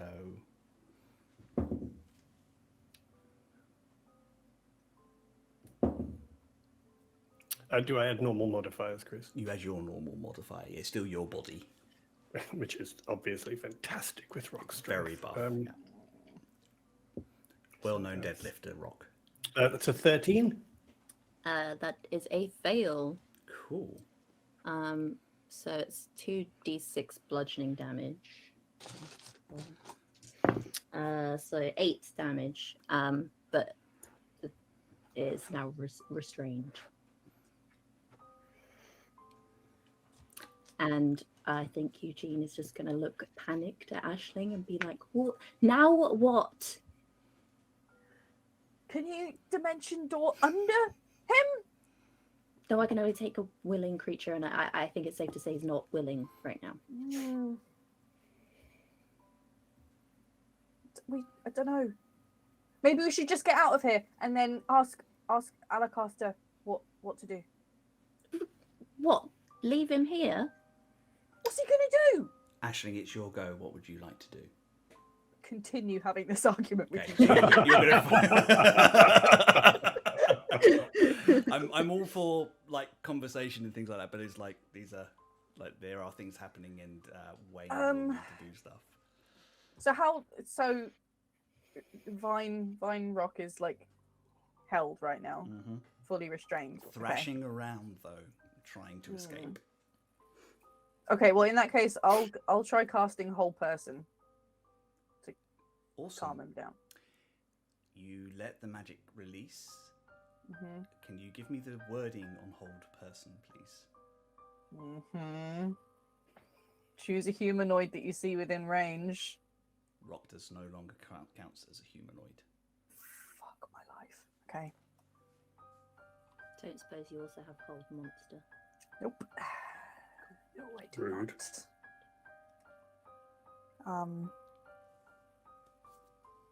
Yeah.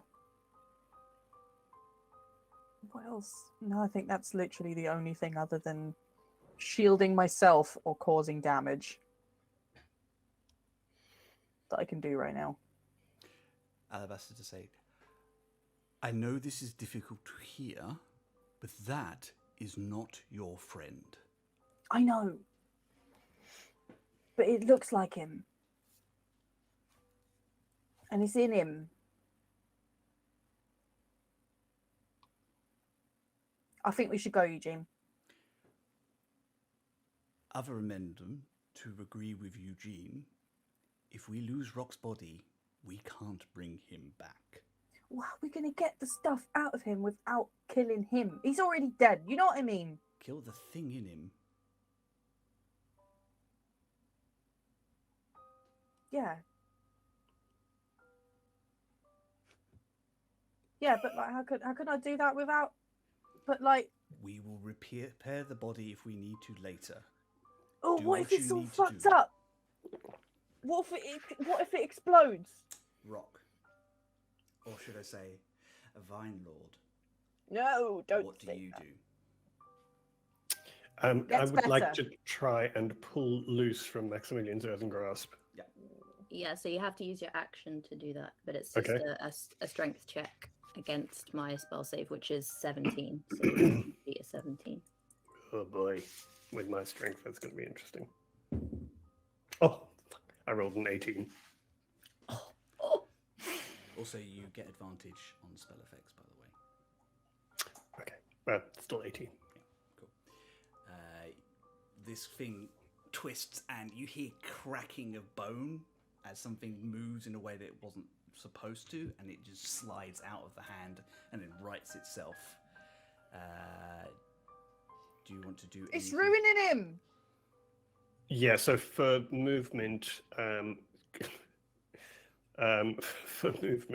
going to use as much movement as I can. So that's what, 30 feet. Yeah. And it's probably going to just push between Aisling and Eugene. This thing starts staggering towards the exit, trying to get away from the two of you. Yeah, so it'll move to there as much as it can. And we'll move through. And that's it. Top of the round, Eugene.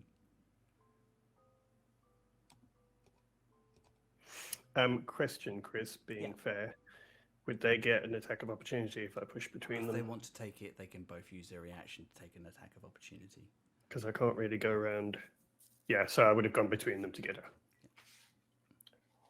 Okay, so does that mean we get? Absolutely, if you want to opportunity take it.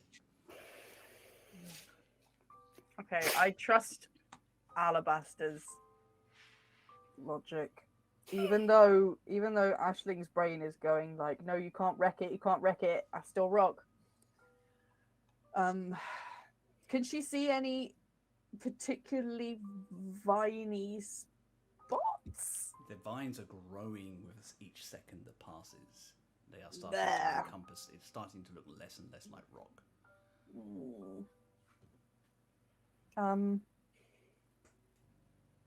Okay, I guess I'll do the non-lethal thing, even though he's literally already dead.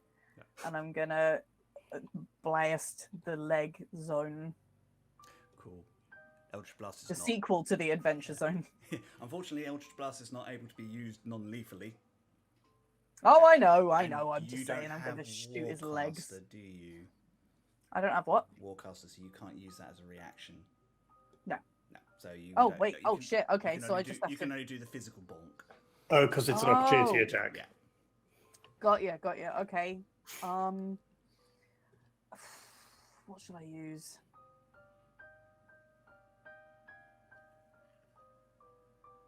Could headbutt I've him. got. Yeah, I could, You but are that seems a literally designed little for bit. that. I know, but that's a little bit And that's out of. Thematically, I don't feel like she'd go from my friend is dead to Burr. fair. That is Um, more than fair. I Yeah. just give. That So would I think take she that would just- take at least 3 pints.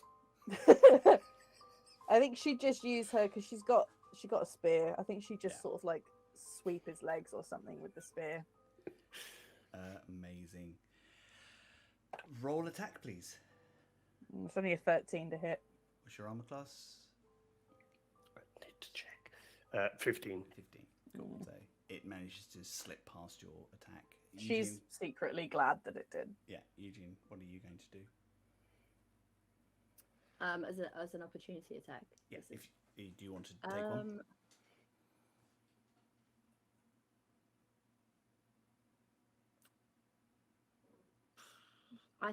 I don't think he would, honestly.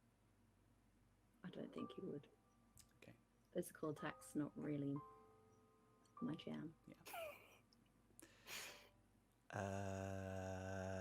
Be top of the round. Aisling and Eugene, you can both make an insight check. Okay. I 19. still have in memoriam the D8 from Rock's Oh, yeah, me inspiration. too. You can still use that. That magic holds even though he has passed. All right, good, because that made it a 17. Okay. What did you get? Oh, sorry, I got a 19. 19. You two both intuit this thing is trying to get away from you, and I think you're both smart enough to know if that body gets into the ways, you will lose it. We'll never find it. Yeah. And you will lose Rock.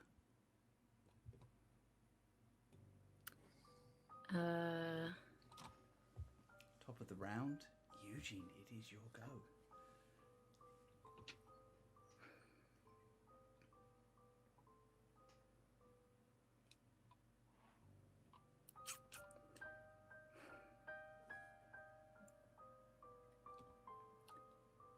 I am going to... One second. Sorry. No worries. No, this is quite a tense fight. So. Whilst Theo's working out a thing, is it right in me remembering that the vines didn't like fire? They didn't like fire before. Yeah. Okay.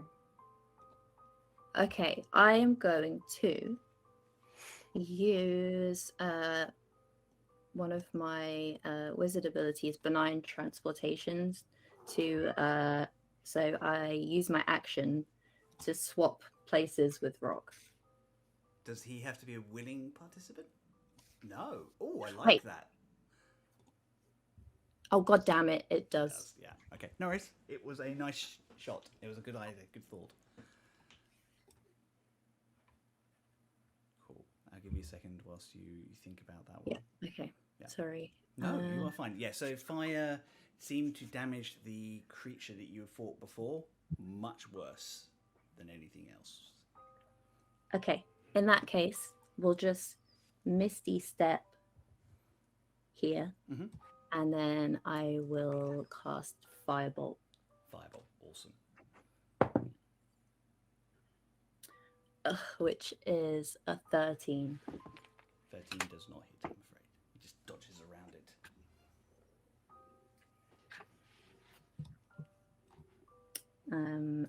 And I still have movement as well, don't I? You do, yeah.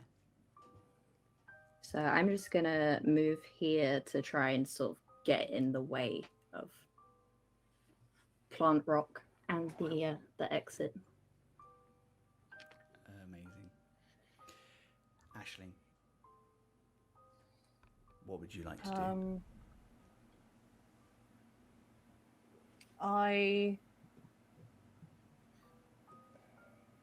Is tackling an action? Yeah, it's a grapple action. So it's a contested athletics check. Okay. Athletics, that's fun.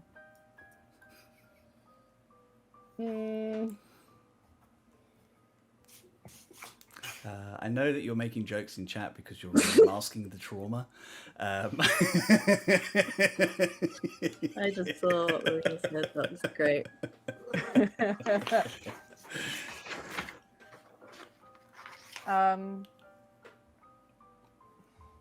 Okay. I will... Oh, shit, I just fucking closed Roll20, I'm sorry.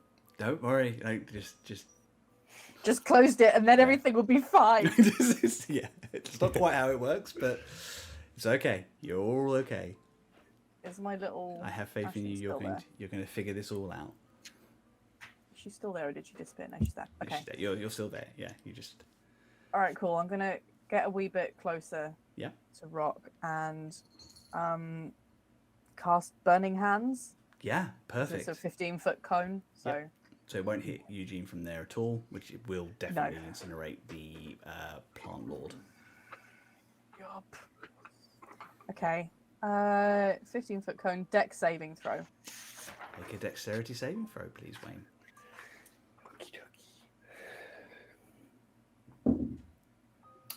That's a 9. Nope, Amazing. failed. Cool. Good. Okay, I'm just gonna roll it on thingy. So, still, I wish that was 15 damage. 15 but it is damage? fire. Doubled. Yeah. That hurt. And then I'll just use my remaining movement, which would be, how far would that be? 5, 10, 15, 20, 25, 30, 35. Can I get to about here? Is that right? Yeah. Okay, cool. Going that way, Yeah. Rock, you will get a attack of opportunity. Okay. Which he would take. Oh, I should have put Armor of Agathis on. Fuck. I don't think that hits anyway. Okay. Sorry. No, that unless your armor class is an 8. No. You could create a character with only an 8 armor class. That's the squishiest boy. I think it's like there's at least 3 faces around that table that have accidentally done that. I mean, my arm class isn't much more than that, and we're level 9, so. That's true. Okay, Rock, it is your go. These 2 creatures are in your way, preventing you from escaping. So I think he'll use his full action to run past Aisling. Can I use an attack of opportunity? And we'll get to full Yes, of course you can. full distance in front of Eugene. So, do you want to take your opportunity attack first? Yeah. Wayne, so I'm gonna call you a little bit. I know that you don't want to hurt your friends, but the creature would probably attack the thing in front of him for trying to hurt him. That's Yeah. why I'm doing the opportunity attack Okay, first before we go to Eugene. Sorry. No worries. Oh shit. Okay. Sorry. In that case, I'll shut up and mind my own business. I'll use my spear again. Yeah, go for it. No, no, that was a 5. I have a funny feeling that's not going to hit. Alabaster in your head goes, I know this is difficult, but you need to do it for Rock. I know. I'm trying. I'm not used to these, and it still looks like him, and I'm trying. I know. Rock, would you like to finish your go? Yeah. So I think as soon as he sort of reaches that point, we'll stop. And the kind of vined face just kind of looks sideways at Eugene, and the mouth opens, and I will use my breath weapon in a 15-foot cone to hit Eugene. And that would be, let me just check. Yeah, it's a Constitution saving. Oh no, Dex saving throw. I beg your pardon. As long as it's not a wisdom save with. No, Dex saving. 13. Beats. So yeah. So you take half damage. Yeah. Good. So, which is. So it's 6 points of damage. Psychic damage. Cool. So this thing opens its mouth and a very familiar psychic scream bursts from its lungs, like catching you. Like you manage to dodge out of the way, but it still clips you as you go. And that's it. I don't really have anything else to do. Cool. Top of the round. Eugene, what would you like to do?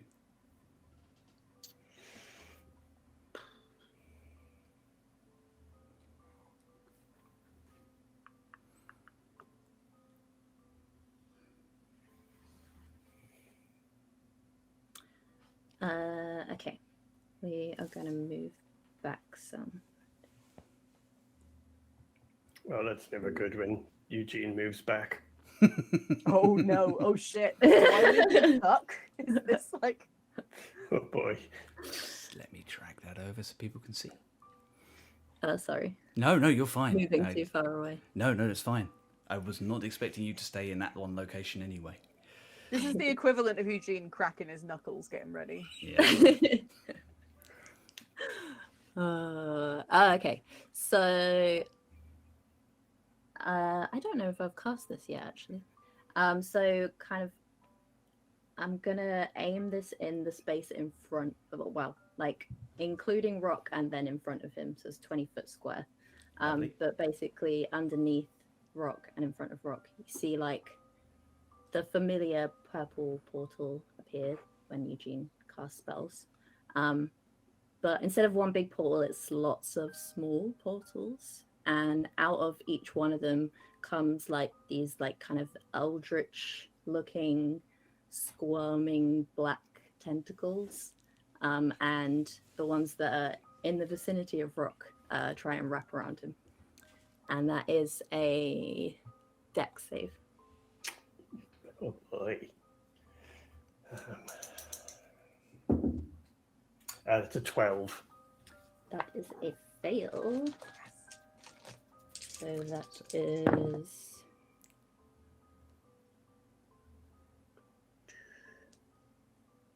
sorry, maths. No, good. It's fine. 16 bludgeoning damage, and you are restrained. Okay. Cool. So Eugene officially enters his goth phase. About time. Tentacle. And Everyone knows you for- evolved from gay wizard to goth. We all went through those phases. yeah, that's the pipeline. Yeah. So I did it backwards. in the 20-foot square in front, like around and in front of Rock, Amazing. Cool. Let me just. I will. there are now tentacles. Jeez, about- mine's So not bad on your, enough. a creature that starts its turn in the area and is already restrained by the tentacles takes 3d6 bludgeoning damage So- on your next turn. So about Ouch. there, or would you like me to move that? No, don't want to draw another. No, one. that looks good. Cool. 3d6. And you can use your action to make a strength or a dex save to Okay. try and free yourself. Gotcha. Amazing. That will make it Ashling's go. This thing is now like thriving around in these black tentacles. Can it see past the tentacles? Can it still see Eugene? I think so. Hmm. But Okay, it is in that case- restrained, which makes it And easier. it's difficult terrain also. Nice. Okay. I'm assuming this void here is not ground. Yeah, don't walk on that. Yeah. 15, 20, 25, 30, 35. Okay. I can get to here. Here I'm not in the tentacles. Yeah, so you're I'm not in the gonna get up my tentacles. grill. You're just Alright, cool. tentacle adjacent. Bad. That's a bad couple of words It together. really is, totally. Oh, that's some internet corners that we're Yeah. not going to investigate. today. Nobody search that term, for God's sakes. Yeah. No, please don't. Or do. I don't kink shame. Okay, from where I am then, I'm going to try and... First of all, I'll yell to try and like get the Vine's attention. And to get them sort of focusing on me. I don't know how that would work. I don't know whether the Vines can hear. But I'll just be like, "Oi! You fucker! Get out of there!" And I'm going to just cast Firebolt, but I really want the Vine's attention. Cool. Okay. Okay. Ooh! 25 to hit. 25 to hit. Yes. That's better. What are you hitting that's with? better. Firebolt. Firebolt. Yeah. Don't forget, you are above level 5, so it is a stronger version of Firebolt. Is it? What's Yeah, I that think mean? it's 2d8, isn't it now? I get 2d10. 2d10. That's it. That's the one. Yeah. Cool. That's 11 damage of fire. double that, 22. Okay. Can I see how crispy the vines are looking? With that firebolt, the sort of creature and rock sort of lets out a scream, and you can see the vines kind of writhing around the body of rock, and then drop to the floor still. Oh shit. Slump into the vine, into the tendrils. I've got them. Oh, Eugene, did we get it? It would appear that way. Can we check? Yeah. Hang on. I'll get. Can you turn these guys off? Yeah. Yeah. Are you defeated? Eugene, it's hard to see past the tentacles. I know yes. I'm only adjacent, but like. Cool. You are out of combat. Okay, I'm back into trauma. I will very gingerly go up to Rock and see. Yeah. I don't have a rapier, so I can't poke him and move him. You could draw his rapier. Yeah. In honor of you, Rock, I will kebab you. As you... Yeah, I'm just gonna like do a cheeky invest percept. do a medicine check to see if it's alive, or a nature check. Bit fucking late for that now, isn't it? Don't make me. I gave you the hints. I didn't know. That's a dirty 20. Dirty 20. Yeah, as you kind of like pull over, you have in front of you a dead dragonborn with some quickly decomposing vines running through his system. Can I try and? I'm gonna literally just Yeah, you can pull them whatever out ones now. are in the way. Yeah. Yeah, I'm and gonna get rid they of are them. dissolving. The last bit of the Vine Lord is gone, Okay. leaving Rock's body. Okay. So there's no more. I don't think there's any more of these in him anymore. So that's not going to happen again, right? I hope not. Yeah, me too. Okay, so now we just take him back through, right? Yeah, because maybe Alacaster, Allcaster, whatever you want to call them, will be able to help, and maybe they have a fix because they're gigantic and powerful, and maybe they can fix it, and it'll be fine, and Rock will be fine, and we'll be fine. Yeah. Yeah. Okay. Let's go. Heads or tails? Well, I can take him the rest of the distance. Oh, can you? Yeah, I'll just teleport us there. Okay. Oh, All right, I'll see you there. I'll Maybe fucking Well, Dead sprint. bodies count as items, don't they? they in do. D&D? Yes. Yeah. So I can. Wow. I'll fucking sprint through the door then, because I'm not messing. I just want to get there. To clarify, like between the two of you, you can carry Rock. He's bigger than the pair of you, but he's not so big that he's impossible for the two of you to kind of move together. But That's cool. Eugene's plan works. so you get to put on a little weight, but there's no need to be rude. Why walk when you can teleport? Exactly. Yeah. So you get to the entrance of the ways with Rock, and then Ashling, I think you're there to help lift the weight, and the two of you step into the tunnel. Where are you going? Back Oh, to yeah, we have to- Alacaster, right? We have to have the destination in mind. We have to keep it in mind. Otherwise, we could end up somewhere else. Are you sure Okay. there's no one else or nowhere else that you want to try and go whilst you're attached to the ways? Just asking for clarity's sake. Who else could possibly help?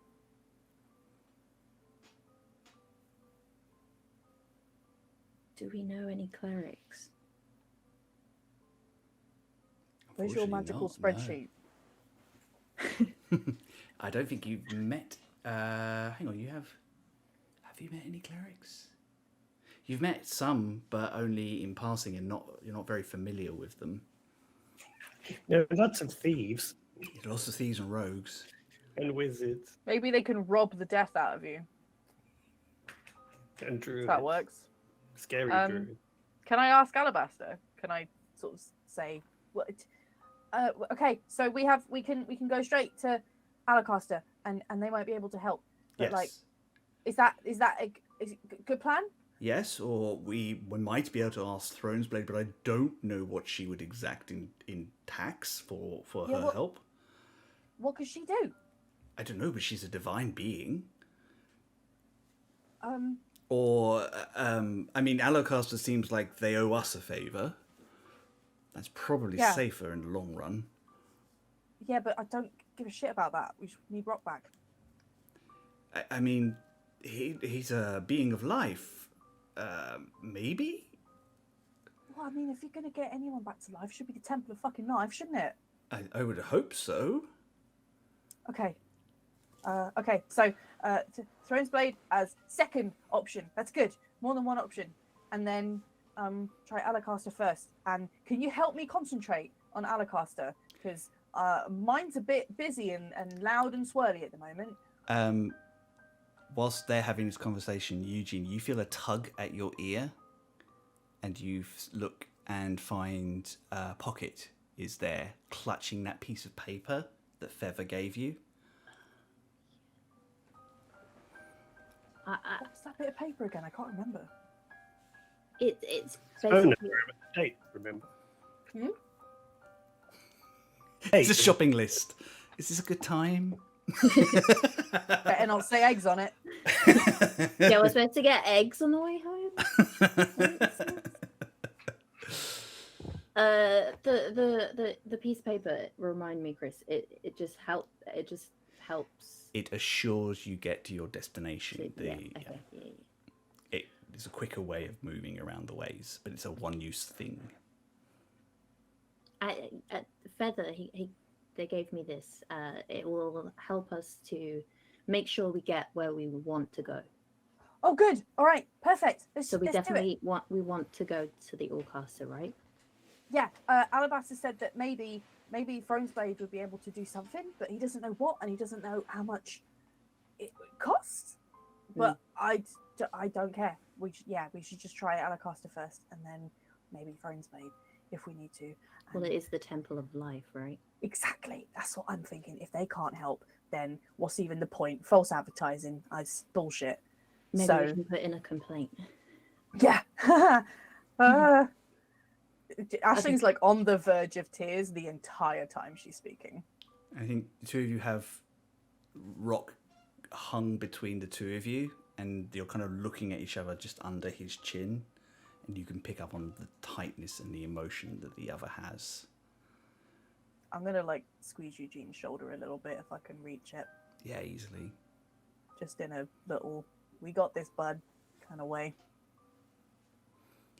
You step through the ways. The journey is still a journey, but it is much shorter than you remember, and you do not find yourself moving from those strange cobbles, those vaguely familiar cobbles that you set your path upon. You are gone. It's slow going. Rock is, he's still a person. He still needs to be carried. But it seems faster than when you first got. Eventually, you find yourself coming through a familiar gateway into a large black void with a towering figure watching.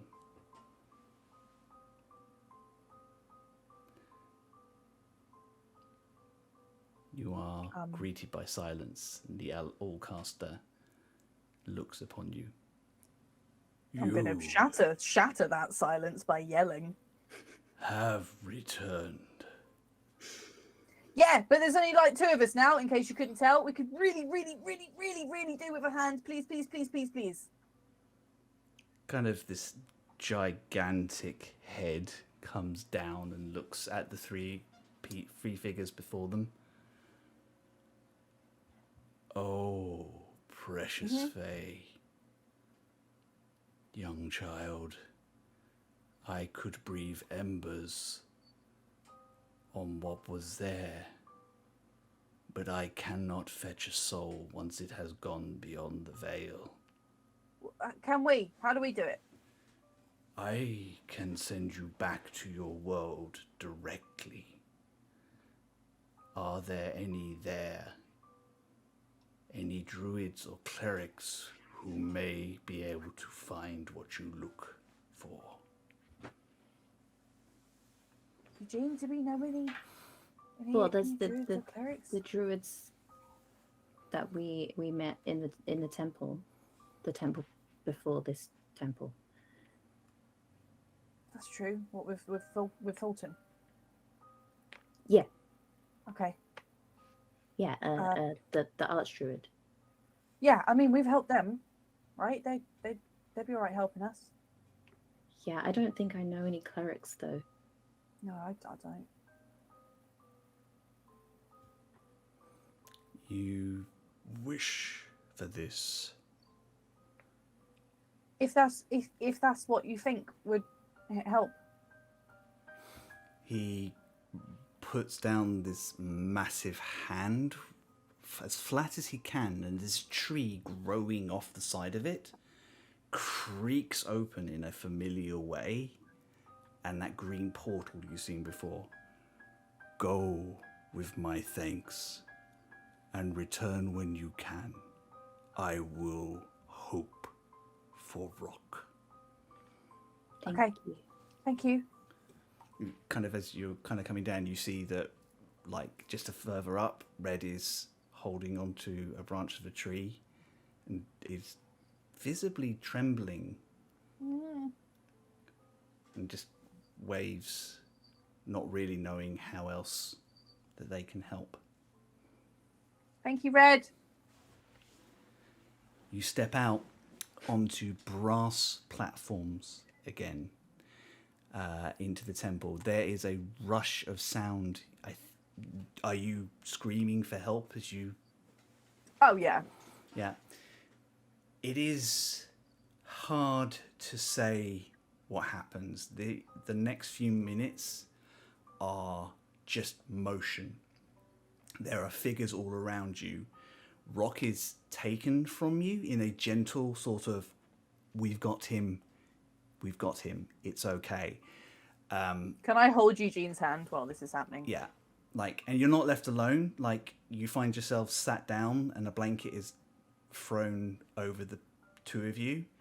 And one of those rangers that you saw before, the ones that led you in, is standing in front of you, and he's asking you questions, and you're probably getting quite emotional and angry because it feels like you're just repeating yourself over and over again, but he stays calm and I think gentle. Ashley's just trying to look around him to see where Rock Yeah. is all the time. She's not really listening to him. Yeah, and he's trying to get as much information as he can. You are picked up and ushered forward and moved to the edge of the temple. Going with you, you can see that the goblin researcher is with you, and a couple of the rangers. And as you come to the top, similar magic again. A tree opens and Allcaster steps out, kind of quickly ushering people through, and you find yourselves back in the Druid Enclave. And it's this point that you are separated from Rock. The two of you are taken somewhere to rest. And as much as the Druids sympathize, they tell you to... They look you over, they check that you are not injured or hurt.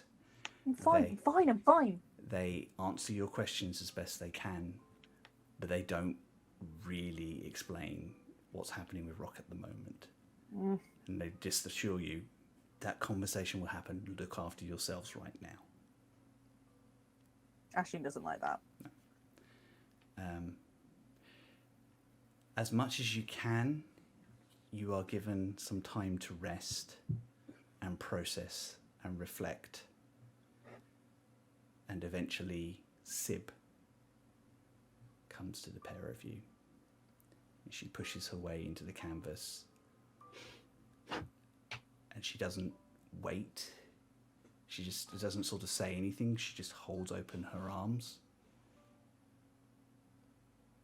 for either of you to give her a hug if you need to.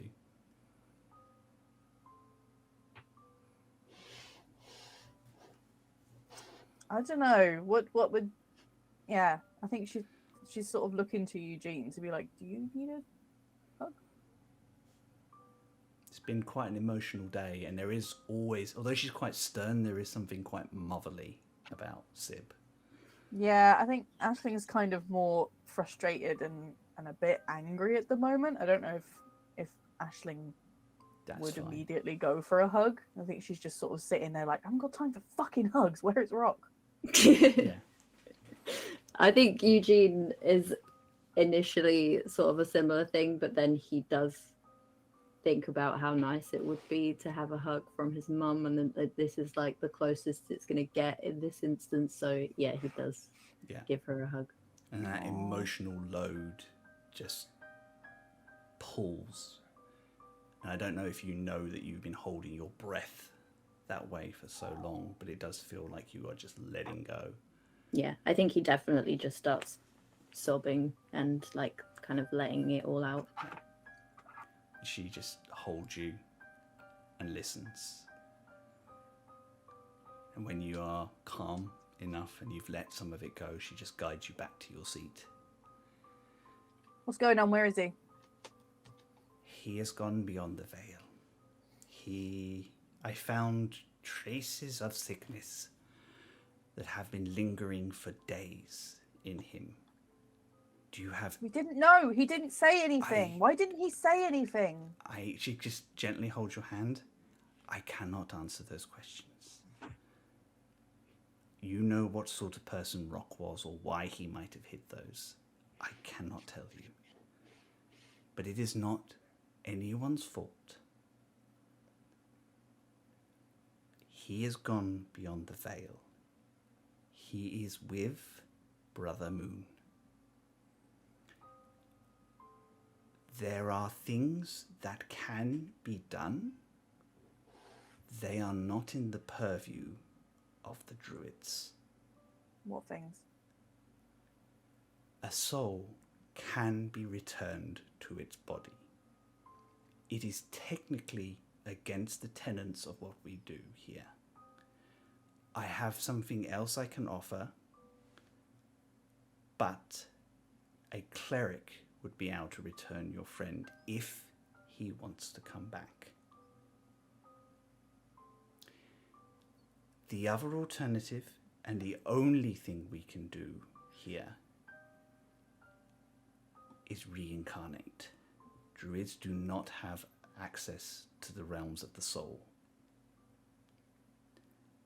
If he chooses that, if it is successful, it will not be Rock that comes back. Well, then what's the point? The person who comes back will remember Rock's life, but it will be Rock's next life that comes over the veil. A different person, just with Rock's memories. I can do this. I am willing to do this, but there is a cost emotionally when this happens, and I want you to be aware of this.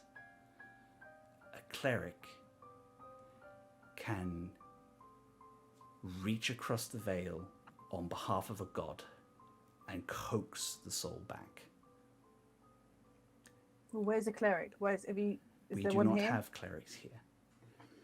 Do you know what faith Rock follows? Is he beholden to any gods? For that would make it easier. Can you remind us what that was? Make a history check, I guess, for the two of you, feck it. based on, and then Wayne can tell you. 6. 6? No. Can I do one too? Yeah, no, I was sorry, I meant that for both of you. Sorry. 28. 28. Oh, fuck. Wayne, does Rock hold any god above any others? The only things that you've heard Rock speak about is the Song of Creation, which he has always put above anything else in terms of deities and things. So his reverence was always to the song rather than to a particular deity. I think with a 28, Eugene knows that that is deeply connected to dragons. And also with a 28, you know a dragon who is willing to help. Ivernort is out in the world. That's true. Yeah, I never heard him mention any god, but I know he holds the Song of Creation above everything else. And we do know a dragon. Maybe Ivanhoe could help. Ivernort? That is an old name. Can you reach Ivernort and ask? He may have an idea that you can work with. I can reach him tomorrow. Then I suggest you rest. I don't have that spell prepared. No, I don't. I don't have anything that could help either. Do not feel you need to rush. We owe you and yours much. The least we can do is keep Rock's body as long as we But does need. it not get harder the longer that you wait? Yeah, how long do we have? Indefinitely. I can keep his body safe indefinitely. And his You can keep it, soul's okay, not going to so- get like further into the veil and like not be able I to will come not back. lie. Yeah, This- what if it gets comfy there? That is up to Rock. And that is a danger always with this sort of magic. And you can make sure his body it got a bit crispy. Are you I able to will like? ensure that we do what we can to repair. But fortunately, if this is successful, his body will be replenished. Okay. These magics are tricky and dangerous, but they are not without merit. Rest, eat. Make sure that you take care of yourselves. This next step of your journey will be difficult.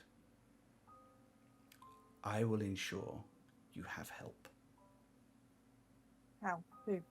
I will find someone to go with you. Who? I will find someone. Oh. Do not worry, it won't be Fulton. Oh, good. He doesn't. I don't think he's the biggest fan of me. I don't think he'd agree to it anyway. He would also not agree. It is against his belief system. Rock is dead as him. But I wish for you to have a chance. Okay. My It can't like half happen and he comes back all like bad and zombie and horrible, can it? There are always risks, but it shouldn't. If it's divine magic, it should be his soul that is returned. Okay. I'm sorry. This is difficult, and it is a lot for any person to bear. If you need anything of us, if it is within our power to give you, we will. You are guests of the Druid Enclave now. Rock will remain with us until you need him. Okay. Thank you. Is there anyone we should contact to let know? Should we let your uncle know what's going on, Eugene? Should we tell Rock's sister? Oh shit. I mean, someone has to tell her, right? Or do we wait until after we try to bring him back? I don't know what we should do. What do we do?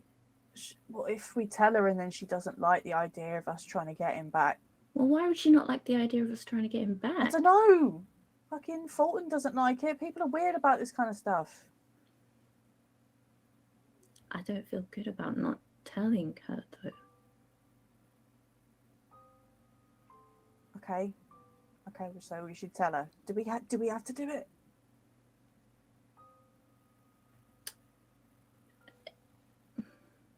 In 25 words or less. That's going to be easy. Well, like I say, I can't do it tonight anyway, so we've got time to think about it, I guess. In theory, I can let 3 people know tomorrow. Okay.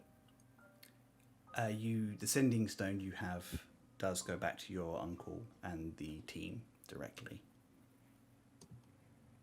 The sending stone Rock has. Probably still on his person. He was the last person with it because he didn't go back from him. It's still on his person if you want to get it. It's probably feels a bit weird, but you can probably ask for those sorts of things. Yeah, you might want to ask someone else to do that. Do us a solid and then. Yeah.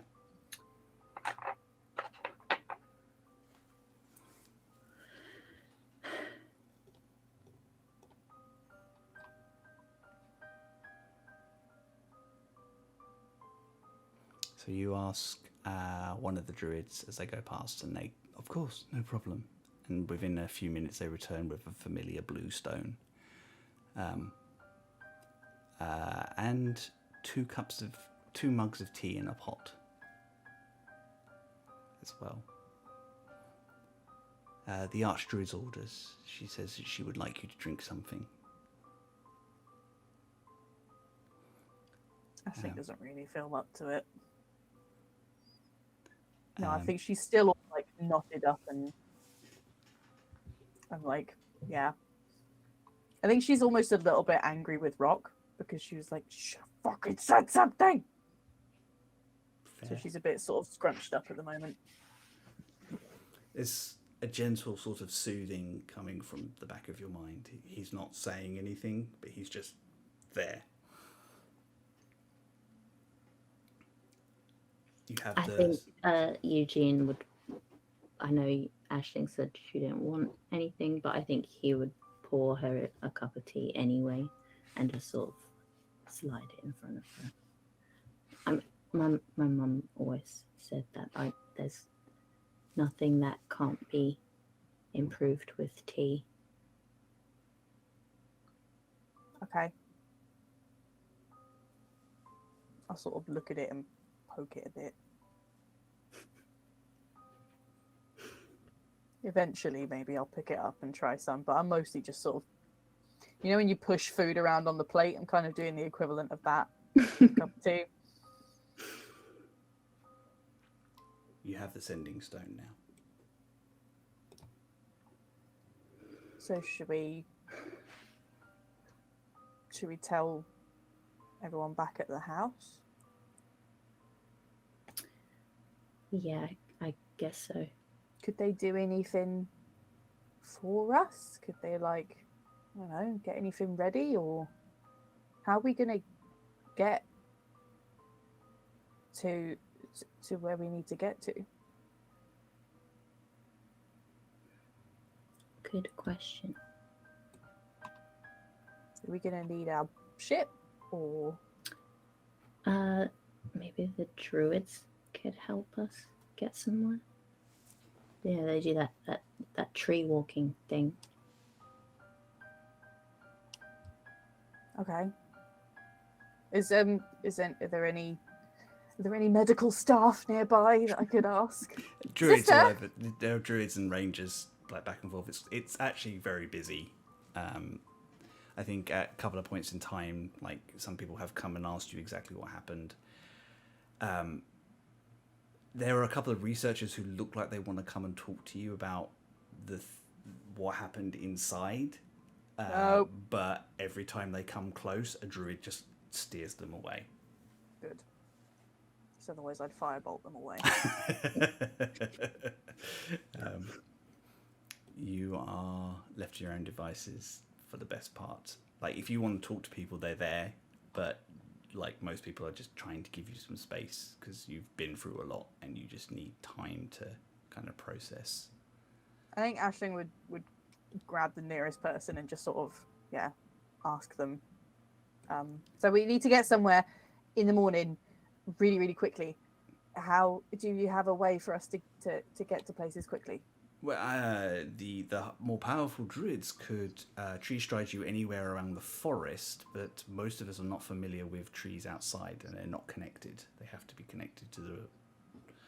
Okay, so we'd have to go places traditionally, you know, like. Yes, we could get you to Malwind properly. I think Okay. Your ship is there. Yes. Yeah. Yeah. Okay, so if you could get us back to, okay, yeah, get us back to there. Okay. Okay, so Eugene, if we like let people at the house know that we're coming back, and maybe they could find a way to get in touch with the ship, but they've got the portal. They could like pop in there and be like, "Hey, get the ship ready. They're going to be here in a minute. This is what's happened." Could we do that? Could that streamline things a bit? Yes, we could also. I mean, my uncle can teleport us places, right? So he could teleport to the ship. We could get to Malwyn to the ship, and then we can meet him there. Okay.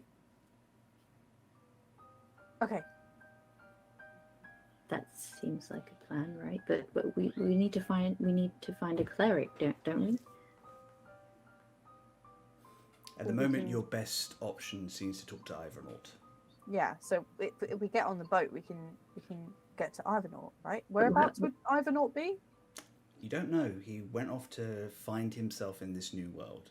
Oh, fuck's sake, he's on a spirit mission. We can't find him. He was trapped for hundreds of years and wanted to see what was going on and what had happened to his brood. Frankly rude of him. Yeah. He's on a gap year. Well, I can send him a message. So if he's on this plane... He could maybe meet us at Malwind if he's quick. If you can get a wiggle on. Yeah. Maybe. Okay. Let's see how close we can get into Malwind, and then we'll meet him there. Yeah. Okay. How are you going to do that in 25 words or less? Yeah, exactly. Well, I have until tomorrow morning to think about that. But we should message my uncle, right? With the stone. We can do that now. Yeah. I'm not very good at being concise, and I don't know how. What do I say? What does he need to know? He needs to know that maybe like, I don't know, rocks down, but we're trying something to fix it. We're going to need to be on the ship. I don't know, something like that. And we need the ship like ready to go.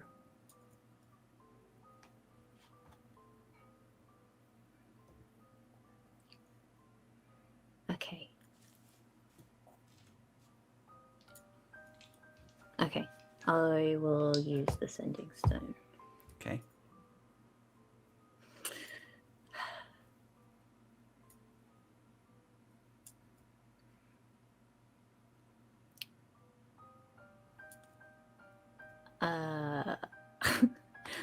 Uncle? Funny story.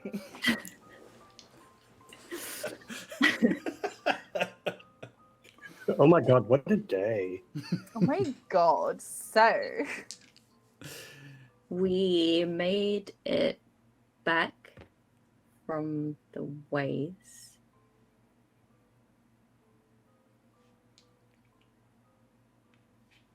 But rock has passed. And we need help.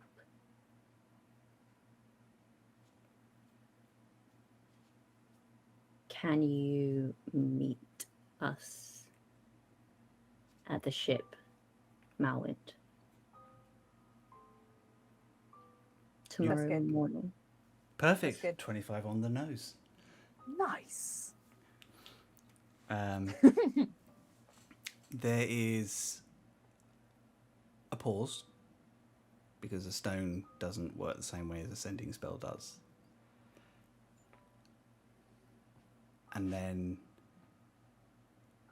a reply comes through the stone, which, Aisling, you can hear as well. Eugene, it's Gree. I am so sorry. I will get your uncle. We will meet you in Malwind. Be safe. I'll be there soon.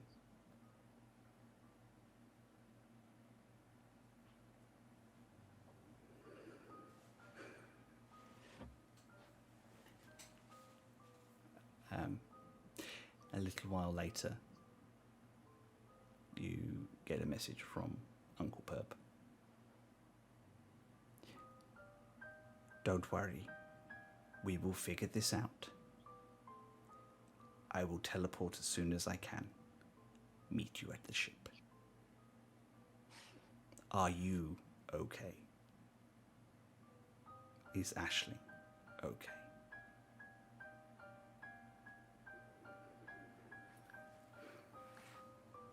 Ashling's like full on crying now because someone's asked if she's okay, so she's had that reaction of just like whoosh. Well, this is is this a This is sending? a direct sending, so So you wouldn't have heard those yeah. in my. Oh well, she's crying anyway. Noggin. Treat yourself. Yeah. I feel like eventually there is a Yeah. Thank you. Yeah, we're okay. I'm okay.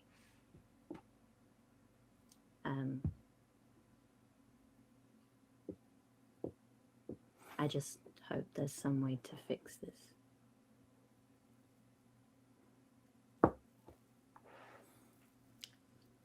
That will be where you probably crash out for the night with exhaustion and stress and sorrow.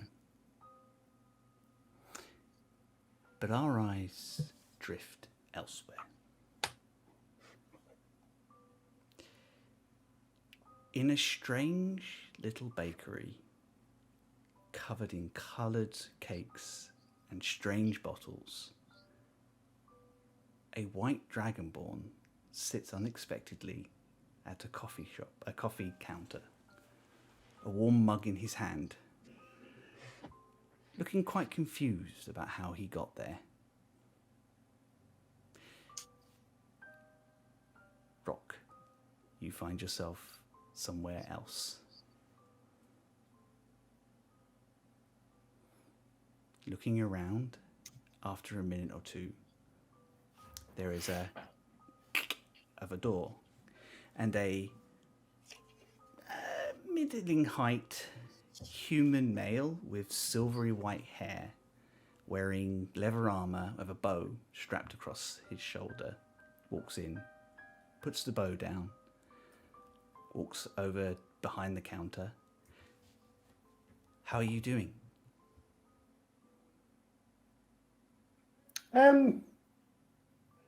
Sorry, are you addressing me? Yes. Rock, how are you doing? I think I'm. Sorry, do I know you? We've met before. Have we? Yes. You all meet me multiple times. I think it's this point in time you can make a religion check if you wish. Oh. Yeah. Religion. You're having a crisis of faith. That would be a 4? 4, okay. Yep. No, you're drawing a blank. You're having a very strange day. He kind of goes, it's all right. It's no matter. We've had conversations like this before, and we will have conversations like this again. Good, well, I'm glad that cleared that up. Would you like a slice of cake?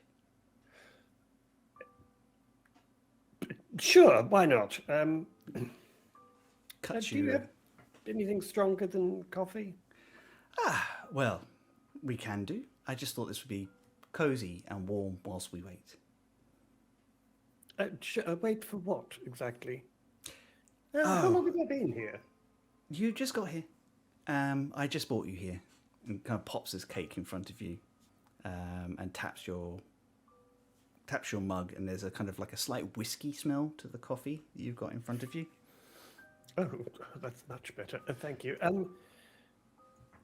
Sorry, I don't mean to sound deluded, but where exactly am I? I'm just a little. It's been quite a week. I'm not sure how I got here. You died. I'm really sorry, Rock, but you died.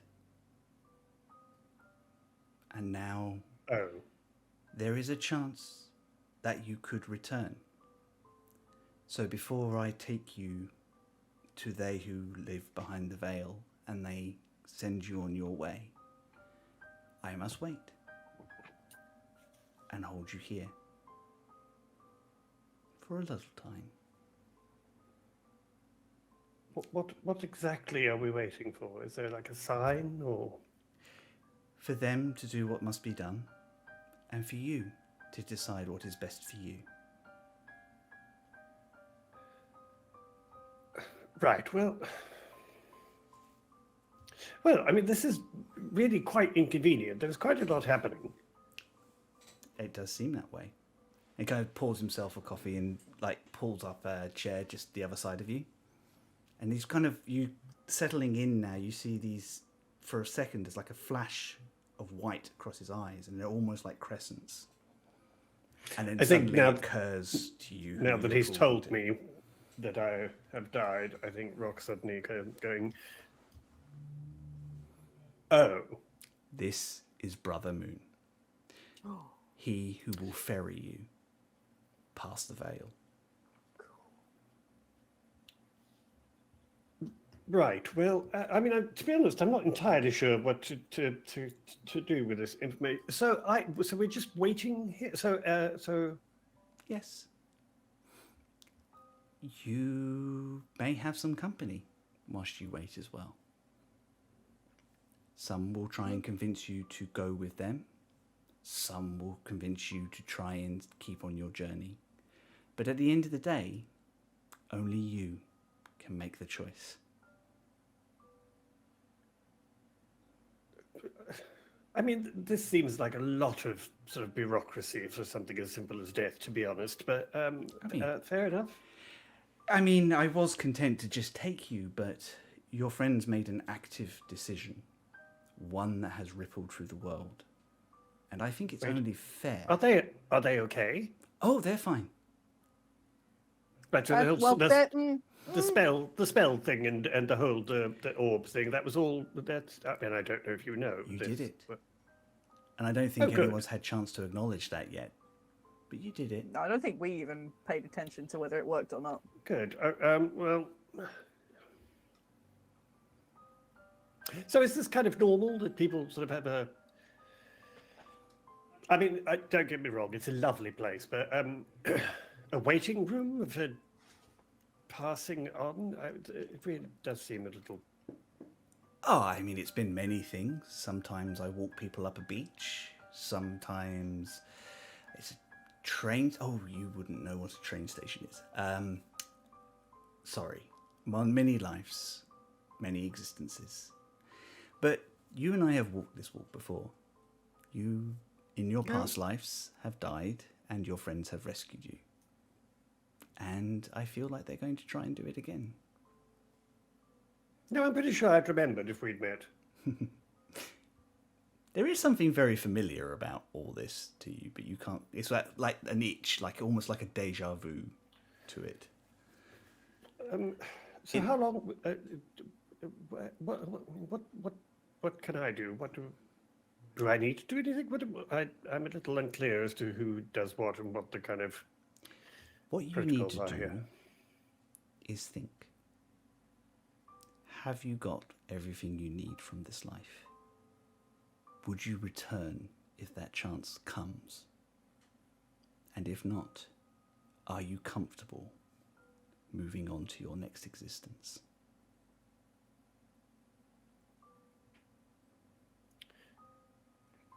I mean, those are not exactly what I would call simple questions to answer. So take your time. We have all the time you need here. I have to Yes. go. He kind of looks like he's distant. There are others that need my attention. But I am not far, and you are safe here. Thank you. Always, Rock. Be well. And then I think you blink for a second, and you're alone. I think as soon as I'm alone, Rock's like, be well. That's a great thing to say to a dead person. I wasn't expecting that. That's great. Brilliant. And that, I think, is where we're going to end today's episode. I just want to say a big thank you. First of all, to Wayne for being open and letting me tell this story with him. Second, to Charlie and Theo for running with it so well, so beautifully. And thirdly, to all our viewers who are watching and who will watch this episode for trusting us to tell this story. Without getting preachy, it's never easy deciding to kill a character. Even in a game with as many options to resurrect them as D&D. I did not take this decision lightly, and neither did Wayne, but I'm pleased that the story is as rich as it is. I think, as the kids say, shit just got real. Wee bit. Wee bit. Yeah. This has been an episode. Oh, yeah. Thank you so much. Thank you for being with us. Wayne will be back next week on Wicked Game, where he's hopefully in for a much pleasant time. Note to yourself, please don't die in the first episode. Full-on conspiracy theory. None of us can guest on anything ever again. Chris will kill us. Right? We're not allowed on anything. Yeah. To mechanically, as I said, Rock got infected with this disease, and the time passed for it without a medicine check or an attempt to remove the disease. So that is what happened. Rock, your stoicism killed you. Pretty much. I can't believe the one time I rolled well on an insight check as well Yeah. was just not good enough. Wayne will be with us next week as we enter this next unexpected It's chapter. okay, it's just roleplay. Rock's dead, not Wayne. Yeah. It's just roleplay. It's just roleplay. Okay. Right, Wayne is not leaving the stream. Nothing is happening to Wayne. Wayne will be with us. We may even get Everyone's him. like, wait, that was an option? Yeah, we will get him a temporary character to play in the meantime, whilst we figure this all out. I'm going to play Pocket. Yeah, I love that. Cool. So, I guess that's all that's left is for us to say our goodbyes, and then we'll close down. We've done this whole episode saying goodbye. And I'm also going to change the music now to something a little less A morose. bit fucking peppy. There we go. God damn it. I'm going to need to just watch cartoons all night now. I am. Me too. I am mostly sorry. Are you? A little bit. Blimey. So, Wayne, I think you seem to be the most prepared at the moment. Would you mind going first today? Sure. I'm not sure what I'm saying. Yes, you can find me pretty much on all the socials as WayneFic01. And also, I am busy putting together the final touches on launching my new business, which is on the web under createdbywayne.com. So it would be most appreciated if you would give that a look and a follow and stuff as I try and build an audience there.